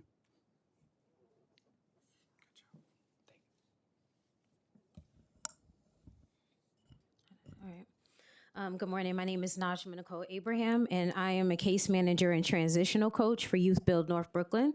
I am also a proud New Yorker, born and raised, and I'm a former foster care, in the foster care system myself, and a graduate of CUNY as well. So I'm here to represent that. I'm here on behalf of NYC Youth Build Collaborative to advocate for the restoration and baselining of $2.1 million for the 2027 budget. This funding is essential in continuing to strengthen the services for hundreds of young people across New York City. At Youth Build, we serve young people between the ages of 16 and 24 who are often labeled out of school or out of work. But in my role, I see beyond those labels every day. I see resilience, I see potential, I see young people who, with the right support, are ready to build meaningful futures. Youth Build provides hands-on training in high-demand industries such as construction, healthcare, information technology, and hospitality, creating real pathways to stable, well-paying careers. But what makes this program truly impactful is its holistic approach. Our participants receive education, leadership development, mental health support, and wraparound services that help them navigate real-life challenges. I work closely with young people as they transition into workforce, higher education, and independent living. I've seen firsthand how this program transforms lives, not just by helping participants gain employment, but by helping them build confidence, purpose, and stability. Another powerful aspect of Youth Build is community impact. Participants contribute to the construction and rehabilitation of affordable housing, directly supporting low-income and homeless families in their own neighborhoods. They are not just preparing for the future, they are actively shaping their communities today. The NYC Youth Build Collaborative spans all 5 boroughs, including organizations like New Settlement, Youth Build, Cypress Hills Development Corporation, St. Nick's North Brooklyn, Northern Manhattan Improvement Corporation Youth Build, Queens Community House, NYCID Youth Build Impact. Restoring this funding, not just maintaining this program, but it's investing in our young people, strengthening communities, and building a more equitable New York City. So thank you very much for listening.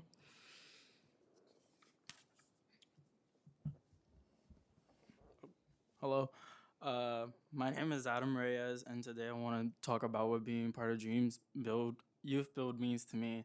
Um, I heard of this program when I was working in that area of my community, and it struck me because they had construction and culinary, and I was lucky to do both. I done culinary for some time, but then I moved on to construction because I felt like it was better for me. Um, I tried my hardest to get all my certifications like OSHA and NCCR, working on my goals of finishing 2 more, and then I'm finished with both of those. But it has helped me a lot and has helped so many others because it has showed us that, one, people really do care and people do want to help our community expand and help others learn on more of what people could accomplish in life, because a lot of people my age don't really have a set goal on where they want to go in life. So I feel like Youth Build, or in general of Youth Build, it helps show them the direction. So that's why we're asking for money so we can help. Sorry, I'm nervous. So we can help others, not just me, like fellow classmates and fellow people around the world. Thank you. Thank you so much. One, I want to say thank you for showing up again. So happy to be here. This was one of the young people with our foster care shadow day who was very adamant about how do we get this information out. He gave a suggestion around putting up posters and flyers in these places. I'm sure they have so much more to offer.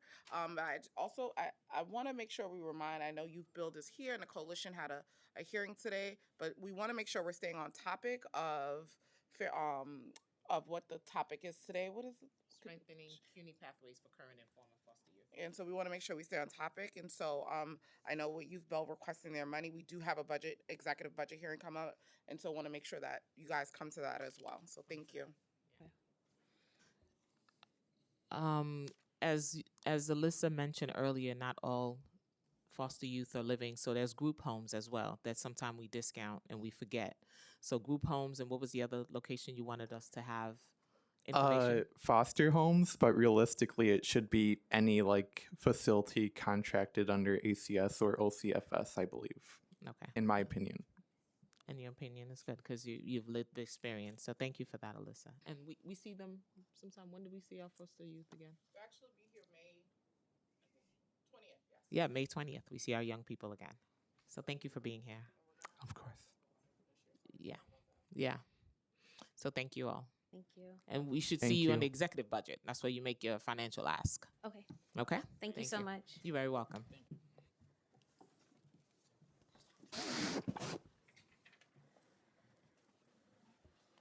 Daniel Redden. Mamadou Diomande. Josiah Remsar. Fatima Camille. And Akeem Polak.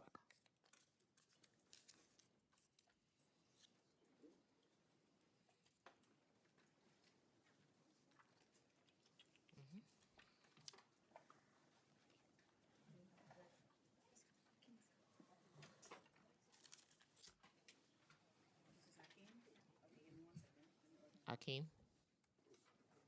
We called you, Akeem.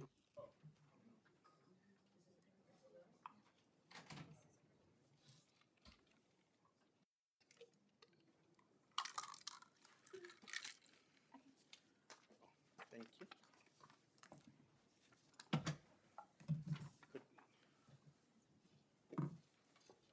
It never stops. Never.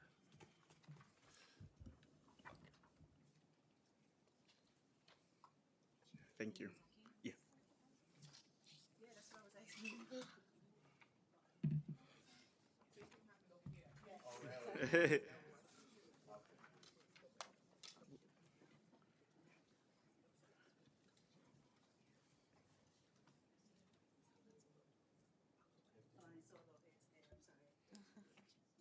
Daniel Redden? Is there Daniel? That's okay. Akeem, I see you. Mamadou? Mohammed is outside. Okay.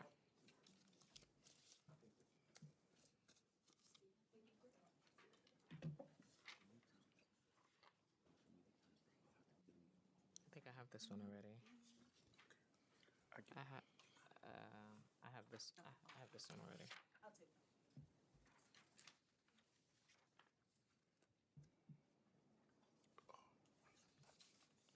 All right. You may start.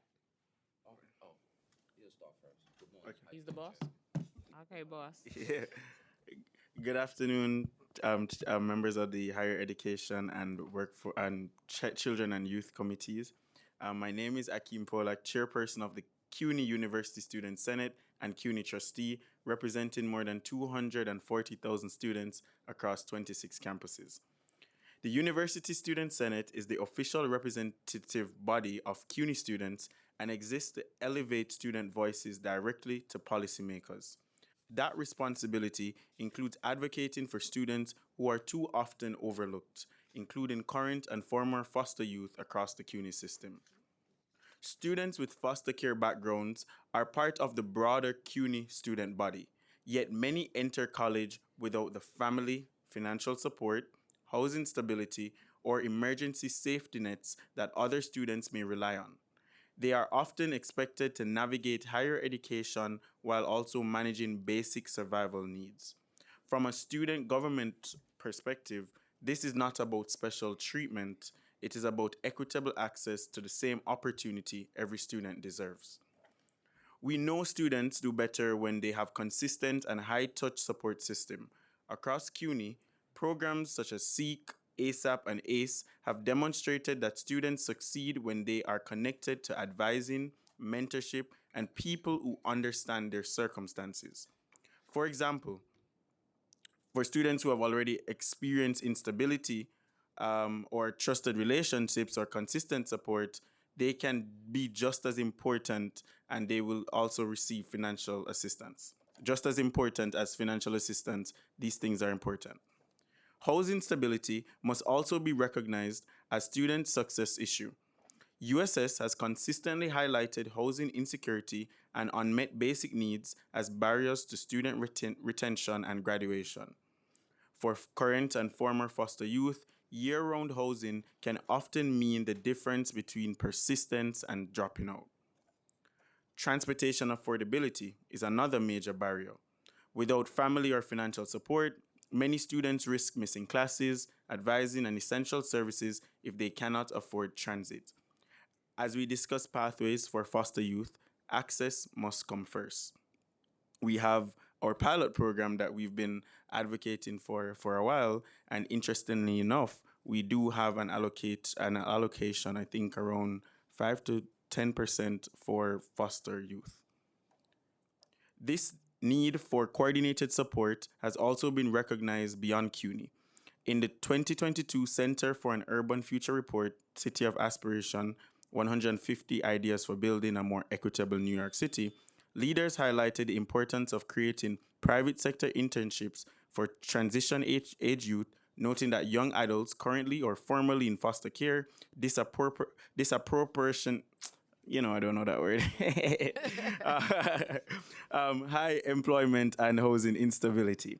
That recommendation reinforces a broader truth. When students and systems invest in stability, access, and targeted support, outcomes improve.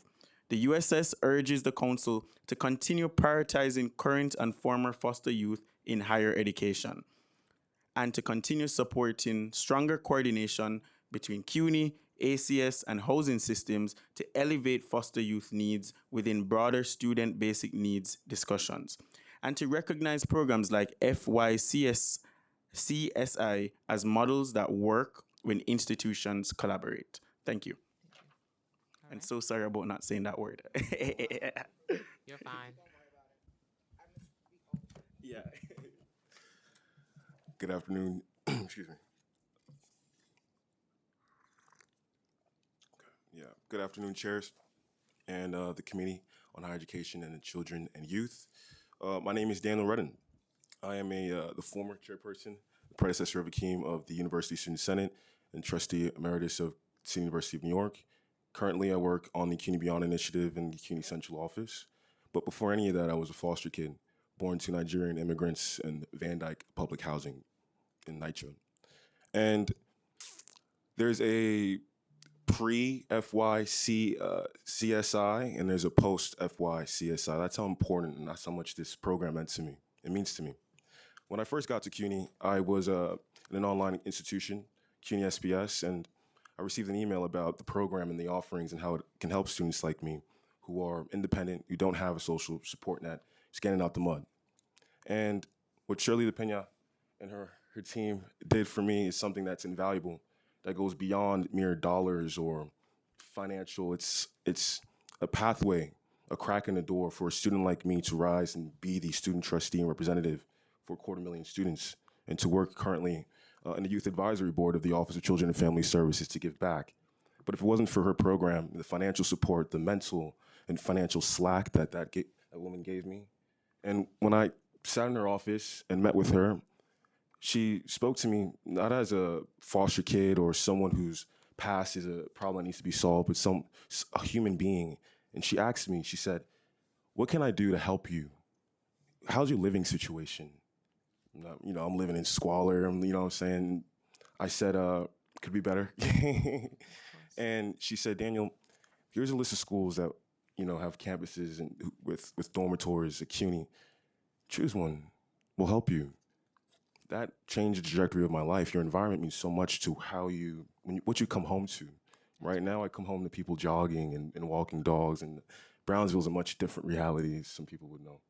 And so, as someone who's a former foster kid who's come to CUNY with nothing, and who is in CUNY now, can sit before you as someone who's working at the central office on what I believe is the most important initiative in the city, someone who's a trustee formerly, and was in King's position before he's doing it so well, and someone who is giving back and reaching back into that bucket, and in terms of the advocacy for kids who are in foster care. None of that would be possible without our program. So beyond the numbers, beyond the data points, beyond the money, it's a story, it's a life, and I just wanted to say that. So thank you. Thank you for sharing that, and that's why you're here. You continue to do that advocacy, use your voice to say, here are the gaps that I experience. How can we make this better? And lead this work with a lot of love and compassion. Chair Stevens and I, we come with this work with a lot of love, experience. I was a foster mom. I adopted my 2 boys. So this work comes with a lot of love and passion and empathy as well.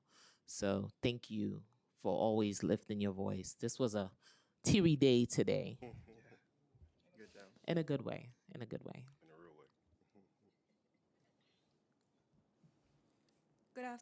Good afternoon, Chair and members of the Committee on Higher Education, Children and Youth. Louder.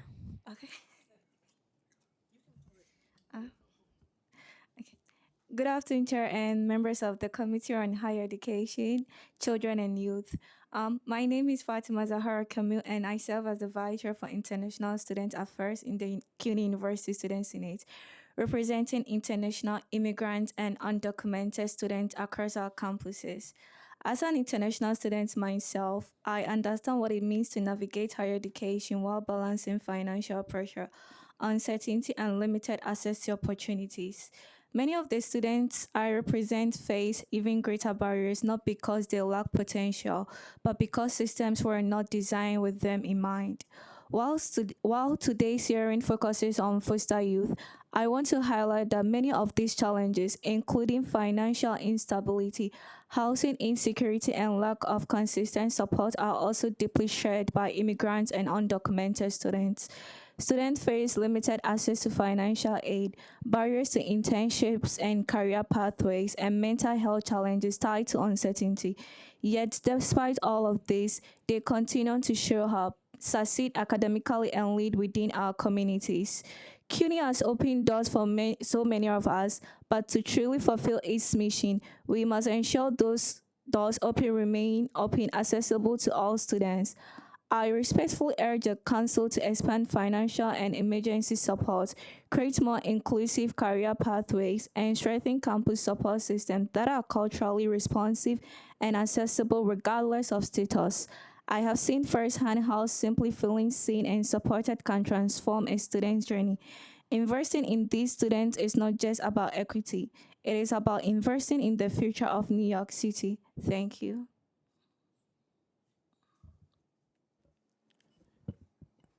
Yes. Good afternoon, Chairs Joseph and Chair Stephen, and the council as well. My name is Josiah Ramasar, and I'm an outgoing student at the CUNY School of Law. I'm also the Vice Chair for Graduate Affairs at the CUNY University Student Senate, where I have the pleasure to work alongside my colleagues here. In my internship with the Legal Aid Society Juvenile Rights Practice, I worked directly with youth who were impacted by the foster care system. I got to interview youth and speak with youth who told me their experiences in the foster care system, and what I see from them all is that they're all bright individuals who have a strong future ahead. What the youth need, though, is more investment into these programs that are getting them further, and these foster care youth need more support after they graduate and age out of the system as well. The housing support for youth aging out of the foster care system is also essential as well.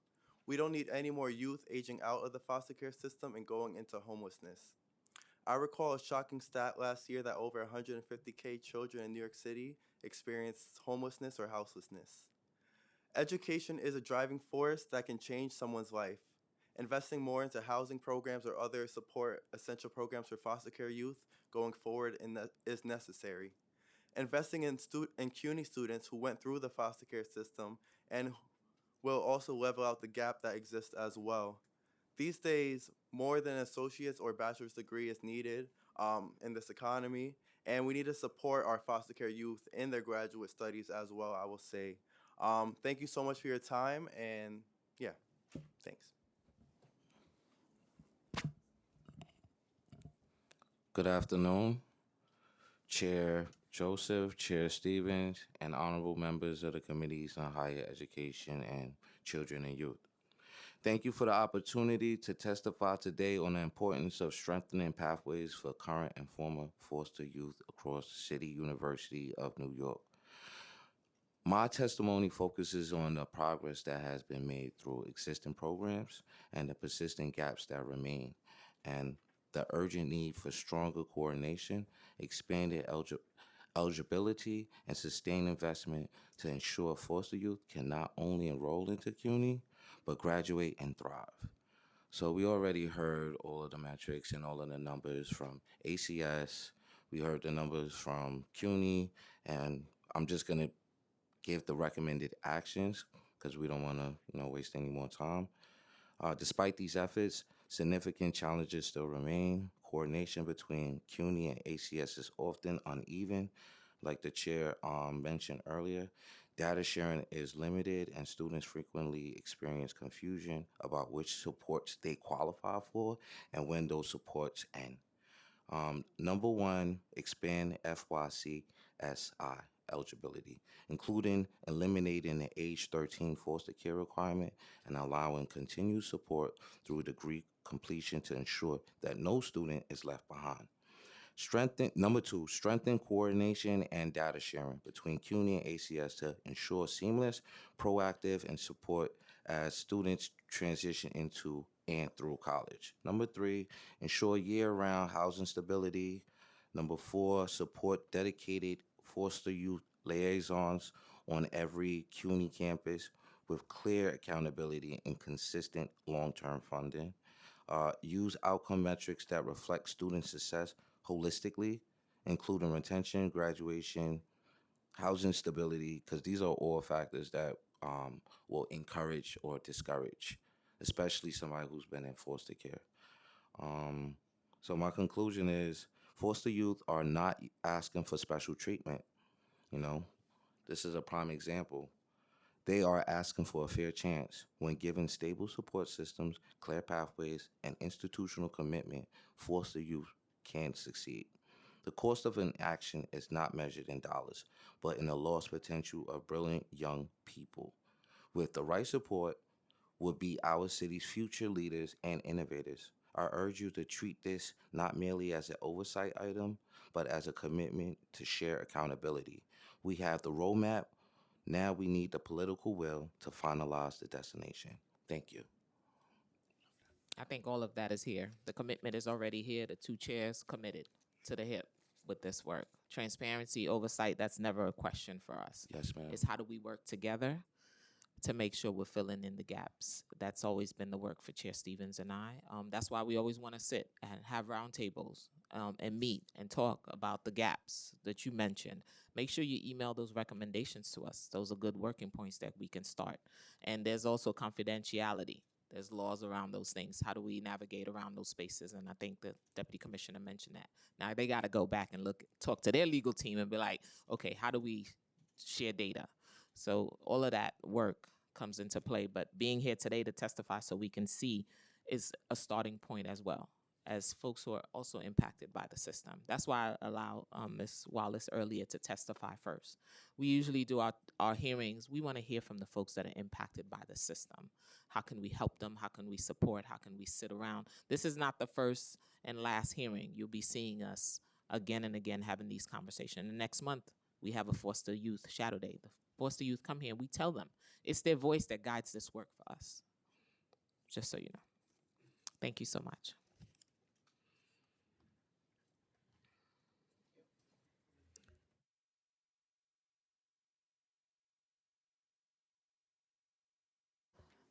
Next panel, Nubia Fields. Megan Gunland. Am I saying it right? If I'm not, forgive me.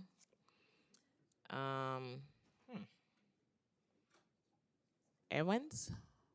I'm not reading this handwriting. What do you see? Unique Perez. Camastro. Lorraine. Am I saying it right? I can't. All right. I'm gonna say. My guess was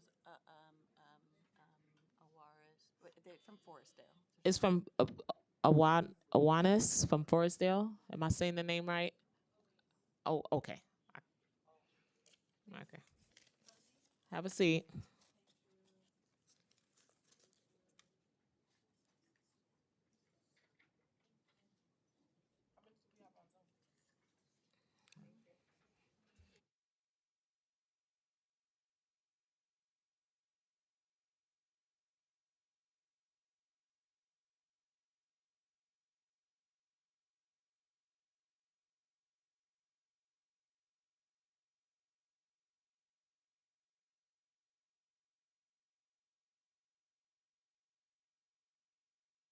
You can start.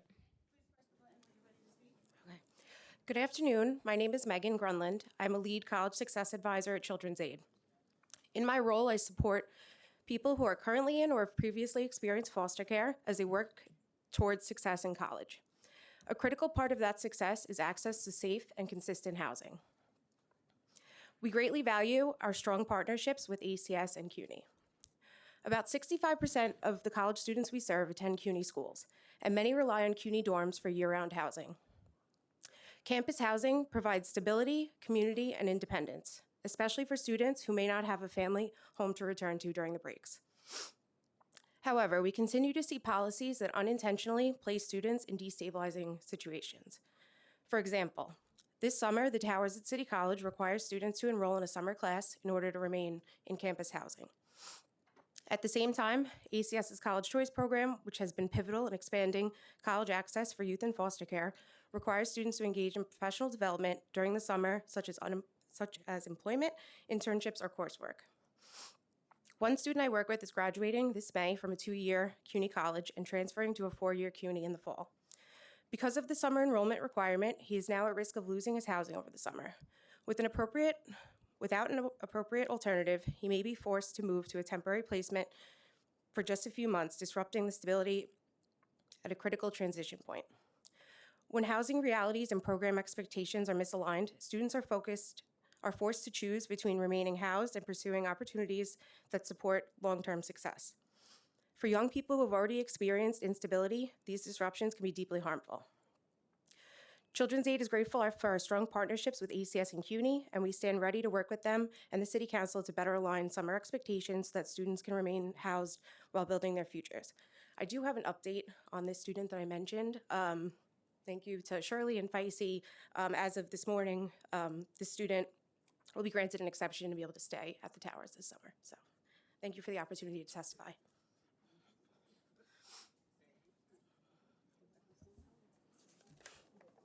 Good afternoon. My name is Nubia Fields, and I am an education specialist with Children's Aid. In my role, I work with high school students and younger college-enrolled youth. As these young people transition from high school to college, they are understandably concerned about whether the supports available to them will be sufficient enough and sustained to help them succeed. Fortunately, New York City and state have invested in programs like Fair Futures, which meaningfully support young people with foster care experience in pursuing higher education. As a result, more young people with foster care experience are enrolling in college and working towards a degree. However, the continued success of these programs depends on funding that responds to real service demand. Fair Futures has a $30.7 million annual baseline and has grown from serving 3,000 young people to over 4,600 today. Yet, the current funding formula only reflects the number of youth formerly in foster care, leaving out the number of youth ages 21 to 26 who continue receiving services after they exit care. With a limited funding pool, but a larger service population, this has resulted in fewer per-student resources like academic, advising, and stability-focused supports that young people need to succeed in college. In practice, staff are supporting more students with fewer resources, even as young people face rising housing, academic, and mental health challenges. Also, Fair Futures provides only partial funding for trauma-informed mental health services, contributing to unmet needs across the city, especially for older youth who no longer have the safety net of being formally in care. Without increased investment, we risk undermining the very progress these programs were designed to achieve. I urge the Council to work with community partners, CUNY, and ACS to support increased Fair Futures funding that reflects service demands and the true costs of supporting foster youth through college completion. Thank you for your leadership and the opportunity to testify.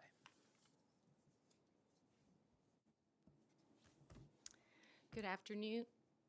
Good afternoon. My name is Lorraine Gonzalez Camastra. I am the Assistant Executive Director for Policy and Practice at Forestdale.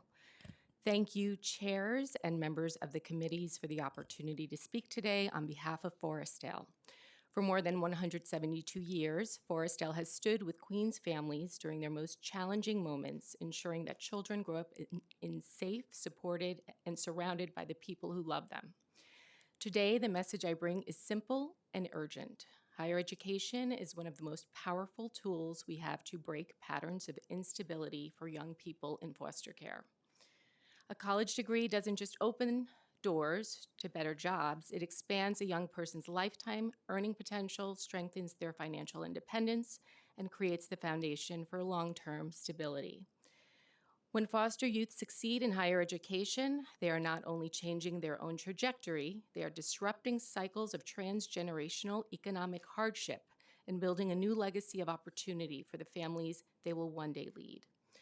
At Forestdale, we believe that college access is not a luxury. It's a critical intervention that disrupts cycles of poverty, expands economic mobility, and affirms for young people that their future is worth investing in. Our staff work intensively with youth beginning in early high school, building academic readiness, supporting college exploration, and ensuring that every young person has a post-secondary plan that aligns with their goals. I want to highlight a hallmark achievement that reflects both the resilience of our youth and the intentionality of our programming. In 2025, 95% of foster care youth served by Forestdale graduated from high school and 74% enrolled in college. Many youth choose CUNY institutions because they offer affordability, strong academic programs, and a sense of community that is especially meaningful for young people navigating foster care. But this success is not accidental. It requires sustained investment in college access, staff tutoring, financial aid navigation, mental health supports, and year-round coaching. It requires partnership with CUNY to ensure that our youth are not only admitted, but retained and supported through graduation. We urge the Council to continue strengthening pathways between foster care and higher education through funding, accountability, and through policies that recognize the unique challenges our youth face. Forestdale stands ready to partner with you to ensure that every young person in foster care has real, supported, and an achievable path to a college degree. Thank you for your leadership and the opportunity to testify. Hello. Can you hear me okay? Okay. Hello, chairs and council. My name is Nycc Perez, and I'm the college specialist at Forestdale, doing a lot of the work that we've been talking about today. I work directly with youth in foster care as they navigate high school completion, college admissions, and the transition into post-secondary life. Every day, I see firsthand the determination of our young people and the barriers they face. Many of our youth are balancing school with part-time jobs, family responsibilities, housing instability, or the emotional weight of system involvement. Yet they show up. They study, they dream big, and they push forward. My role is to make sure that they don't have to do it alone. I ensure students are on track to graduate high school, complete FAFSA and TAP applications, write personal statements, compare financial aid packages, and understand the realities of college life. I accompany them on CUNY campus tours, connect them with opportunity programs like Nycc and ASAP, and advocate for accommodations or supports when challenges arise. The statistic shared earlier, 74% of Forestdale youth enrolling in college in 2025, is not just a number to me. I can picture the faces behind it. I remember the student who thought college would be a waste of time until attending an ASAP info session, or the young man here with us today who almost gave up when his financial aid was delayed, but with support persisted and is now thriving in his second semester. These successes are possible because of consistent, individualized support, but the need is growing and the system is stretched. We need continued investment in college access programming, mental health supports, and partnerships with CUNY that ensure our youth are admitted, retained, and graduating. Our young people are capable of extraordinary things when given the right tools. Thank you for supporting the work that makes their success possible.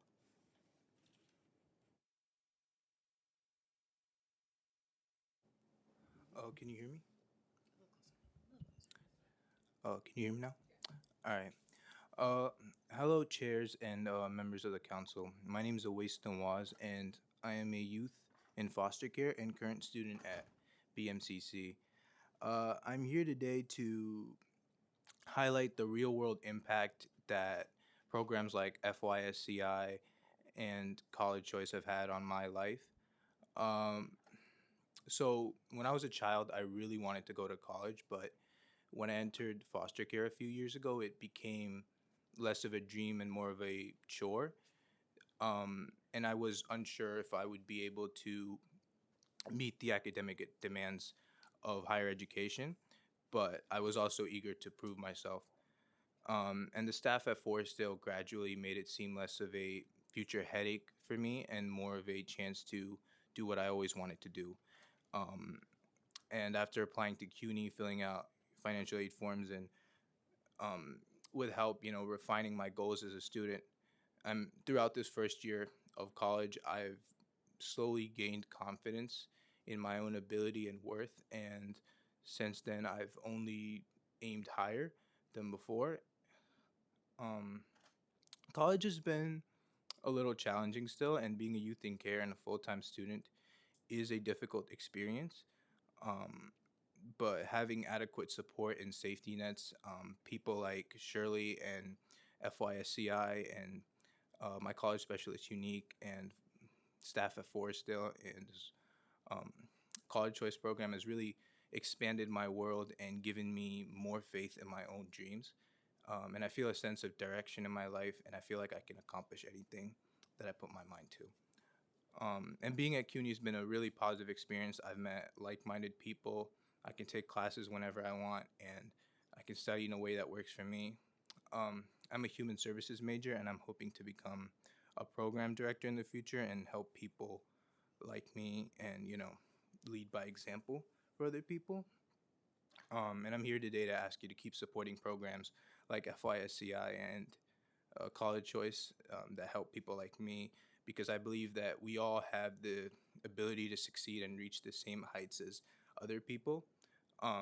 We just need the right support to get there. And thank you for hearing my perspective.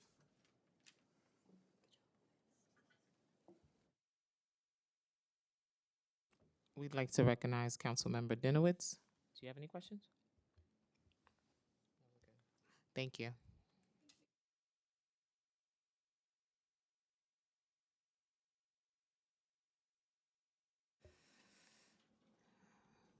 Following panel, Bonnie Langer, Michael Zink, Wendy Finkel, Chloe Vincent, Rashad Pierce,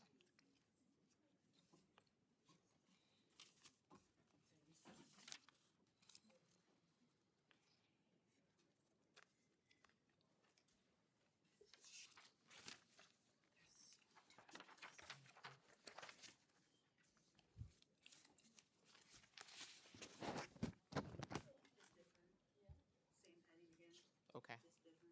Okay. Thank you. Thank you.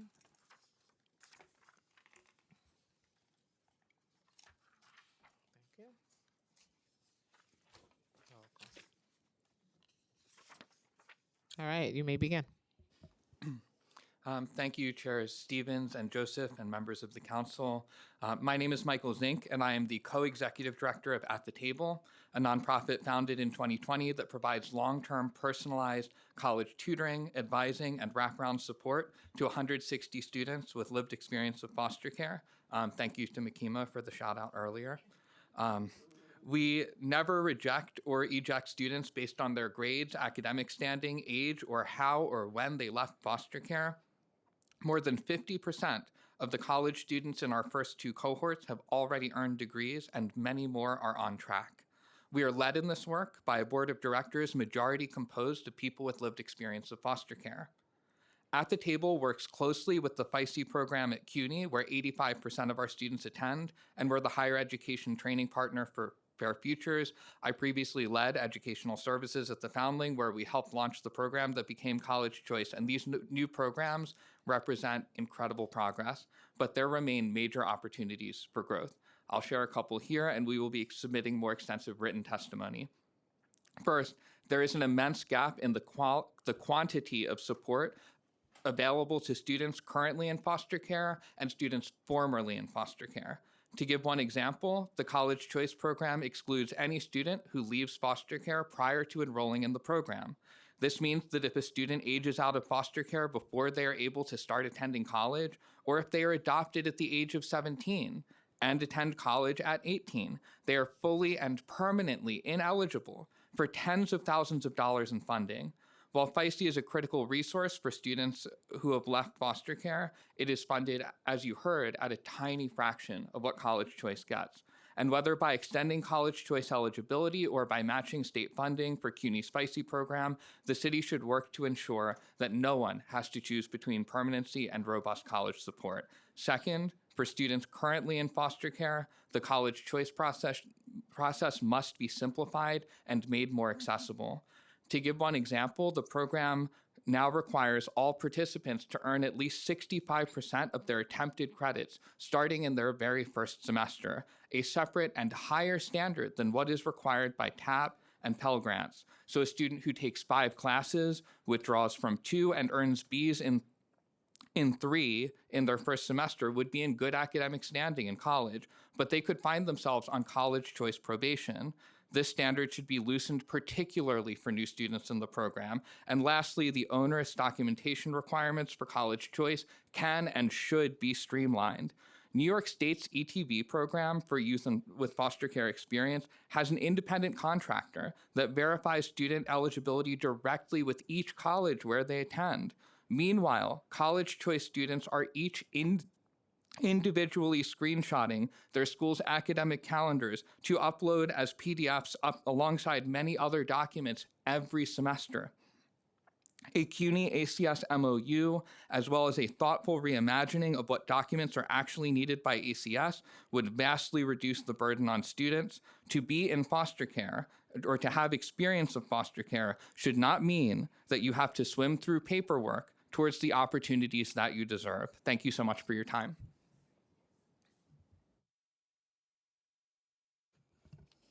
Good afternoon, Chair Stevens, Joseph, and members of the committees on children and youth and higher education. Thank you for the opportunity to testify on strengthening higher education pathways for youth in care attending CUNY. My name is Bonnie Langer, Vice President of Community-Based Education Programs at the New York Foundling, or the Foundling.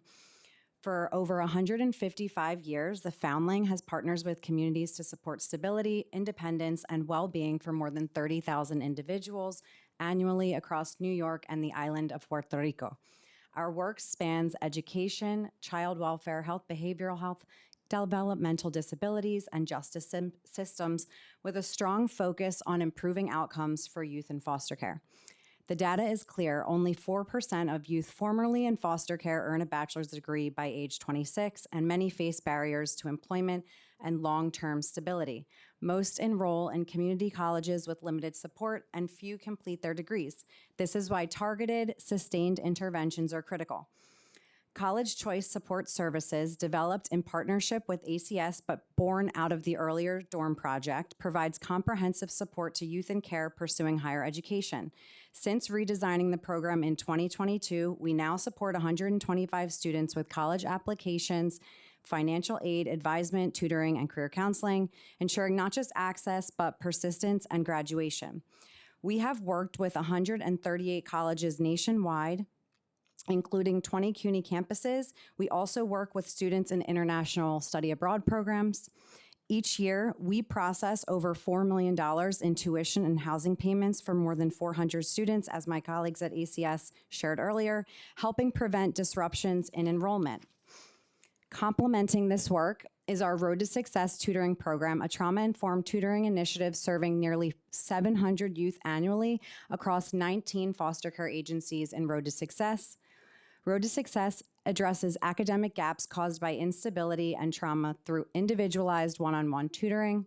The results are striking. In 2025, 99% of participating seniors graduated high school, compared to just 42% citywide for youth in foster care. And over the past 4 years, Road to Success has achieved a 100% graduation rate among its seniors. Together, these programs create a continuum of support from early academic intervention through college completion, while connecting youth to broader services like health, behavioral health, and supportive housing that support their overall well-being.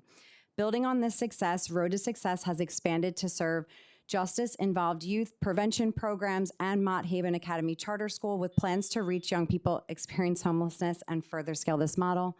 Can I finish? Okay.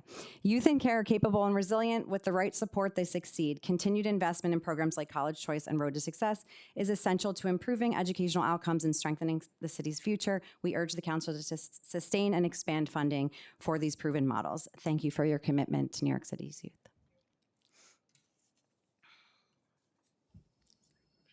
Good afternoon. Can you guys hear me? Good afternoon. Can you guys hear me?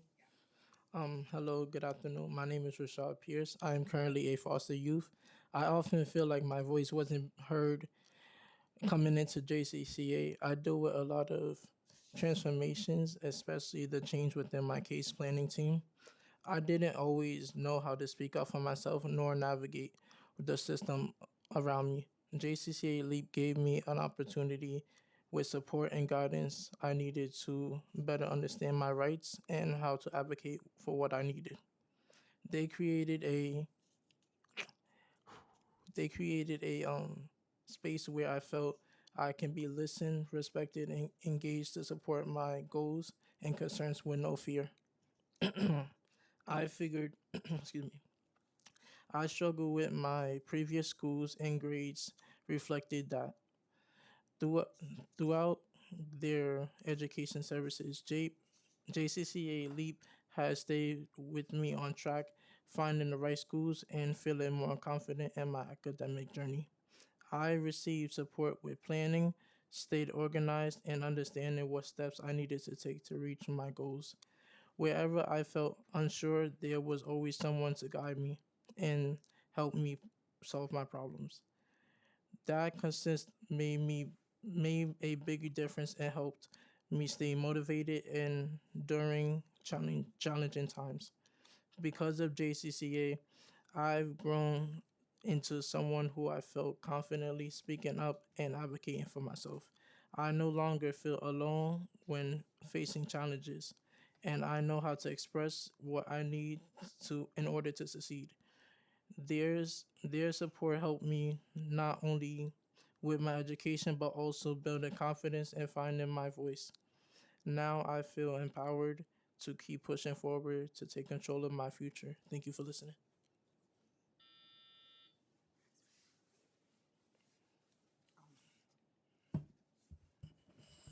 Hello. Oh, you hear me? Okay.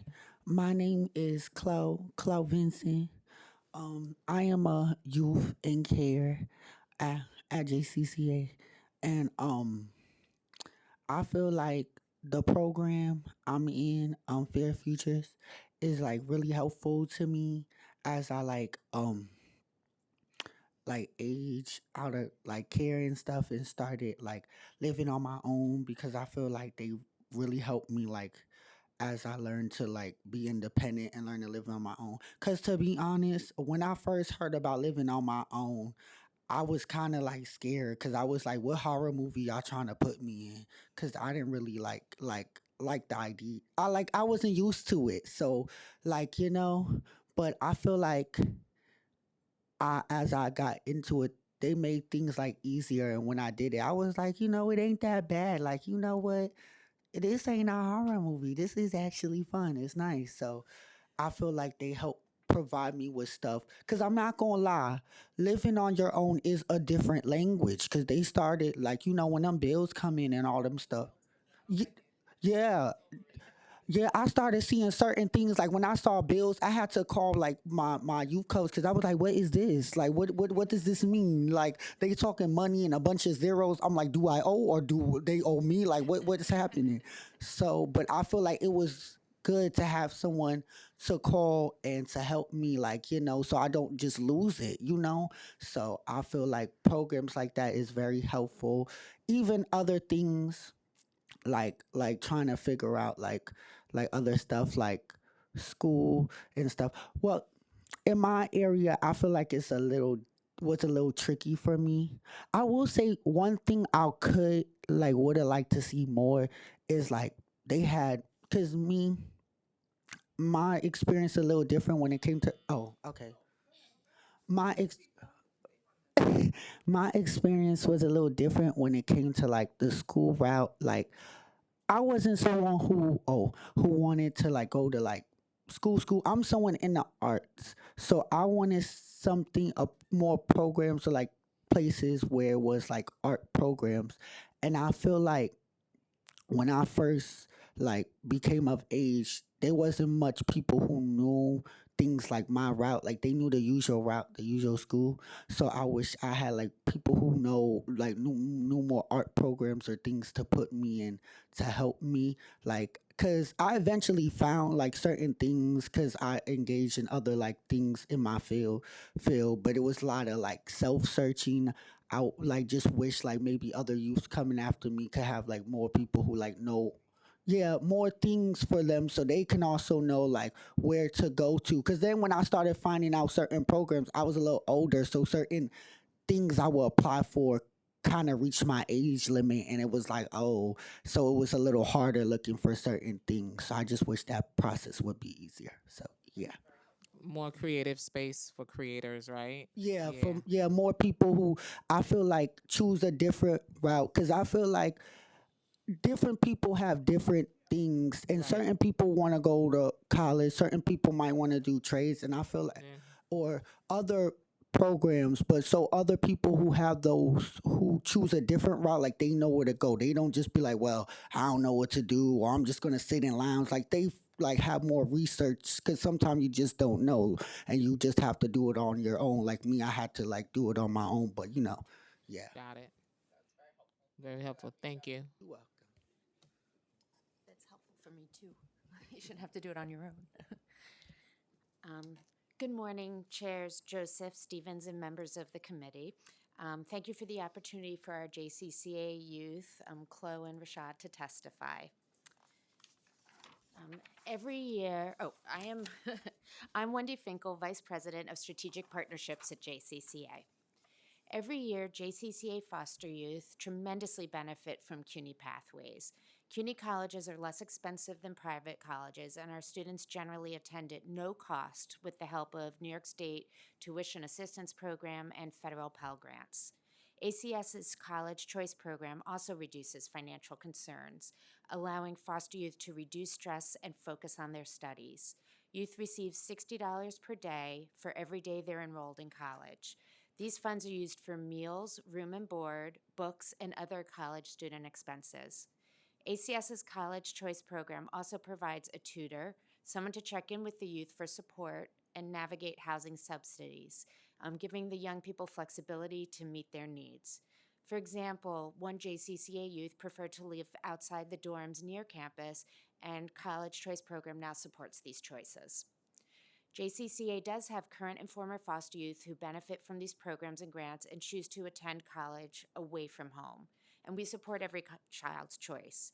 It should be noted that JCCA's foster youth have been more likely to graduate from CUNY schools, such as Hunter, Lehman, Bronx Community College, and City Tech, than those who choose schools far away. For JCCA students who attend CUNY programs, they generally remain in communities they know with their support systems nearby. Additionally, as young people approach high school graduation, they may not be clear on their future goals, and some of our youth elect to take a gap year and then enroll in a CUNY program. Many young people describe feeling unprepared to manage housing, finances, and adult responsibilities on their own. That's fine. Okay. We strongly encourage the city to continue to invest in supports for current and former foster youth who are pursuing secondary education, vocational training, or joining the workforce. Funding that supports truly affordable housing or youth programs that are flexible and responsive to young people say they need makes a difference. Thank you for inviting us to testify today. Thank you. And that's why we had asked for CUNY to hear maybe a creative arts space as well for young people with internships and mentorship. Thank you so much. Thank you for your notes.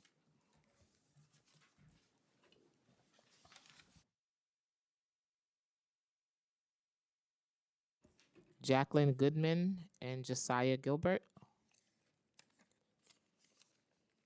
Anyone else is here to testify and did not fill out one of these forms?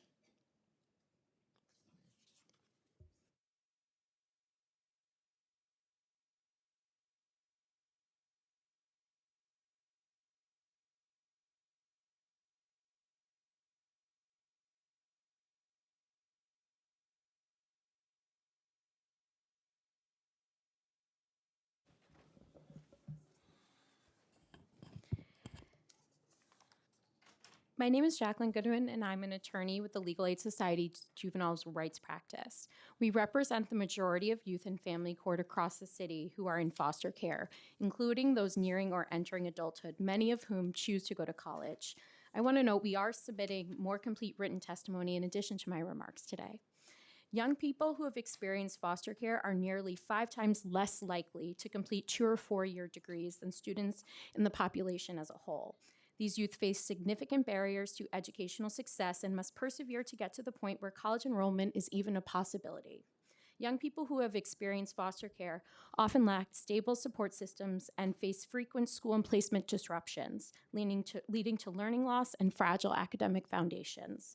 They also tend to have complex mental health needs shaped by experiences of trauma, instability, and unmet basic needs. These challenges often persist in college and create additional barriers to success. A young woman who I will call Aaliyah is a former client whose experience demonstrates the importance of expanding college supports for foster youth. She entered foster care at age 14 and, despite significant instability in her placements, persisted in pursuing her education and earned her TAS diploma shortly after becoming a parent at age 20. While preparing to age out of care and secure housing, Aaliyah was accepted to the Borough of Manhattan Community College for fall 2024.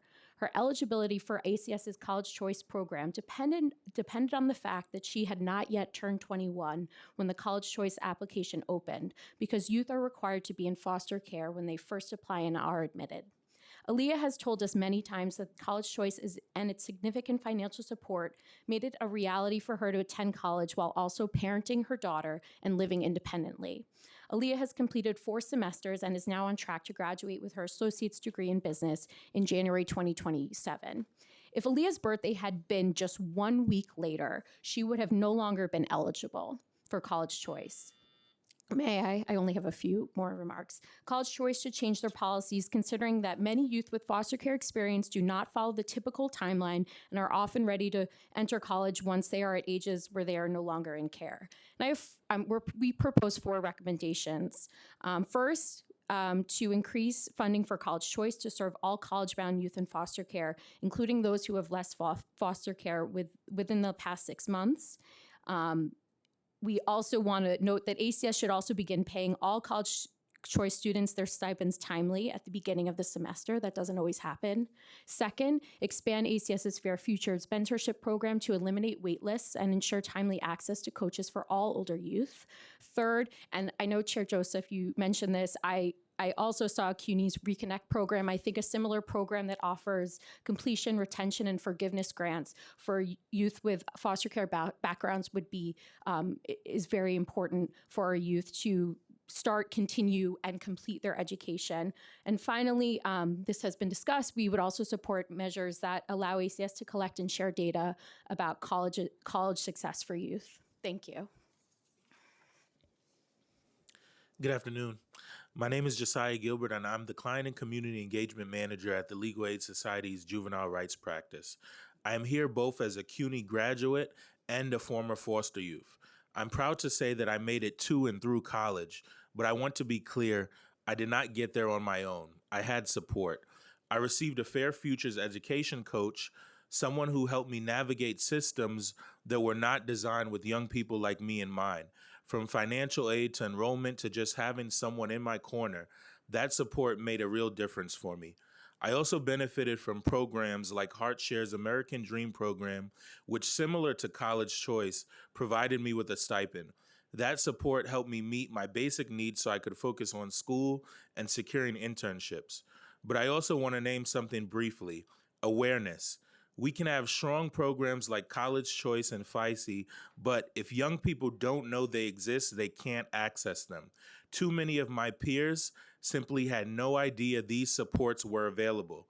Because the reality is this: for young people coming out of foster care, college is not just about academics, it's about stability. It's about whether you can afford food, books, transportation, or even an Omni card to get to class. And too often, those basic needs go unmet. That is why the recommendations in our testimony matter so much. We need to expand programs like College Choice so that all young people who want to go to college can access that support, not just some. We need to expand Fair Futures so that no young person is left on a wait list when what they need is guidance and consistency. And we need CUNY to recognize that students impacted by the foster system are navigating real financial barriers by offering flexibility, grace periods, and targeted grants so that a small fee doesn't derail an entire future. Because I've lived it, I know what it feels like to have the potential, but also the pressure, the uncertainty, and the gaps in support. And I also know what happens when the right support is in place. Young people succeed. So this is not just about policy, it's about possibility. It's about making sure that the next young person, someone just like me, doesn't just get into college, but has a real chance to stay, succeed, and graduate. Thank you. We'll take those recommendations. Thank you. Excellent. Okay. Thank you so much.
That concludes the in-person portion of our public testimony. We will now move to remote testimony. If you're testifying remotely, please listen for your name to be called. Once your name is called, a member of our team, our staff will unmute you. You may then start your testimony once the sergeant at arms sets the clock and cues you to begin. Where's the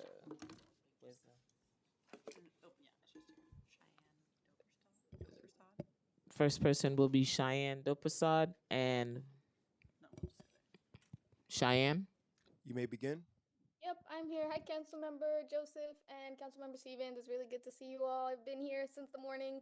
But anyway, I'll start. Hi, my name is Cheyenne, and I'm from Hartshire St. Vincent Services, and I'm a board member of At the Table, which you heard other people speak from, which is an organization that supports New York City students with foster care backgrounds in college. And I wanted to say that higher education is a vital pathway to success for young people. But for students with foster care experience to have a real chance at pursuing long term goals like a college diploma, they really, really need safe and affordable and quality places to live. And so we can't overlook housing.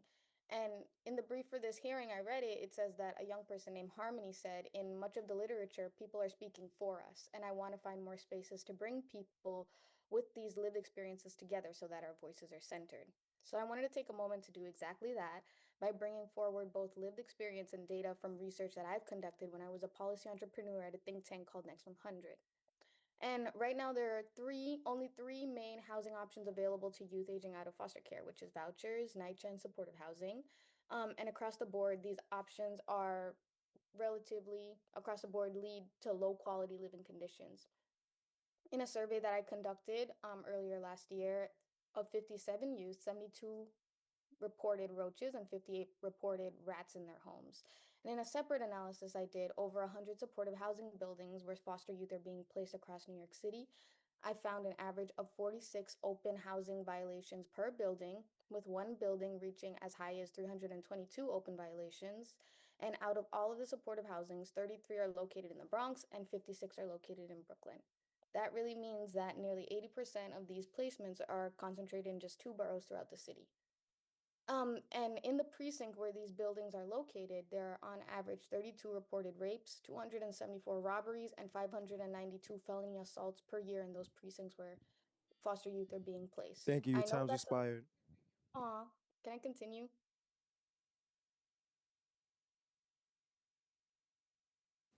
Yes, you can continue. Go Sorry. ahead, Cheyenne. Okay, it's okay. And I know that was a lot of data to hear, and it can feel overwhelming, but imagine what it feels like to live in these conditions, especially during the years where we're trying to become stable, independent adults and also get a college diploma. I was one of these people who lived in these buildings. These aren't isolated cases, they're patterns, and patterns lead to policy.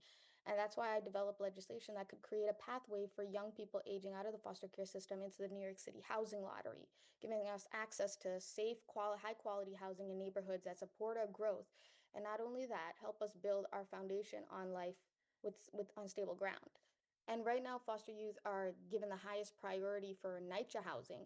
But what does it mean if the housing we're being given and prioritized for has some of the worst conditions? There's a difference between doing something for us and doing something right. If the priority doesn't come with quality, then it's not a solution, it's a shortcut. Last year, I had the privilege of interviewing Councilmember Joseph, and she said, and I quote, "We have to be intentional. Foster youth cannot be an afterthought.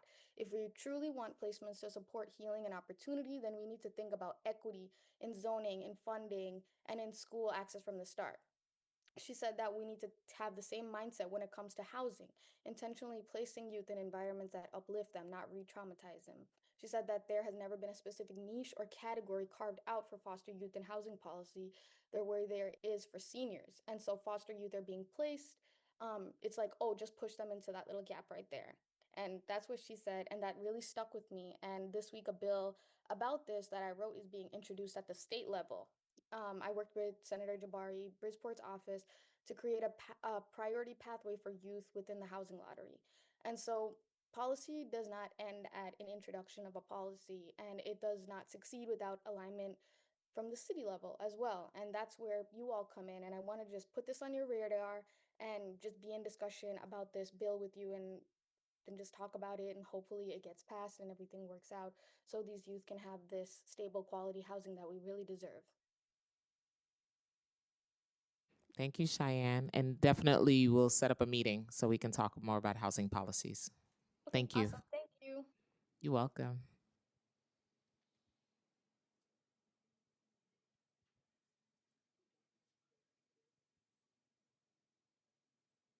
Fatumata Dame, are you online? You may begin.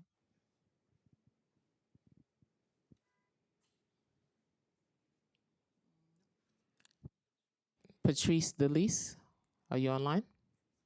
You may begin.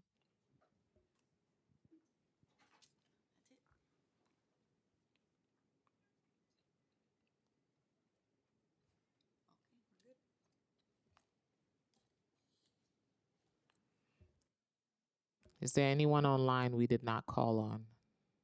Please use the raise hand feature. Nope. All right.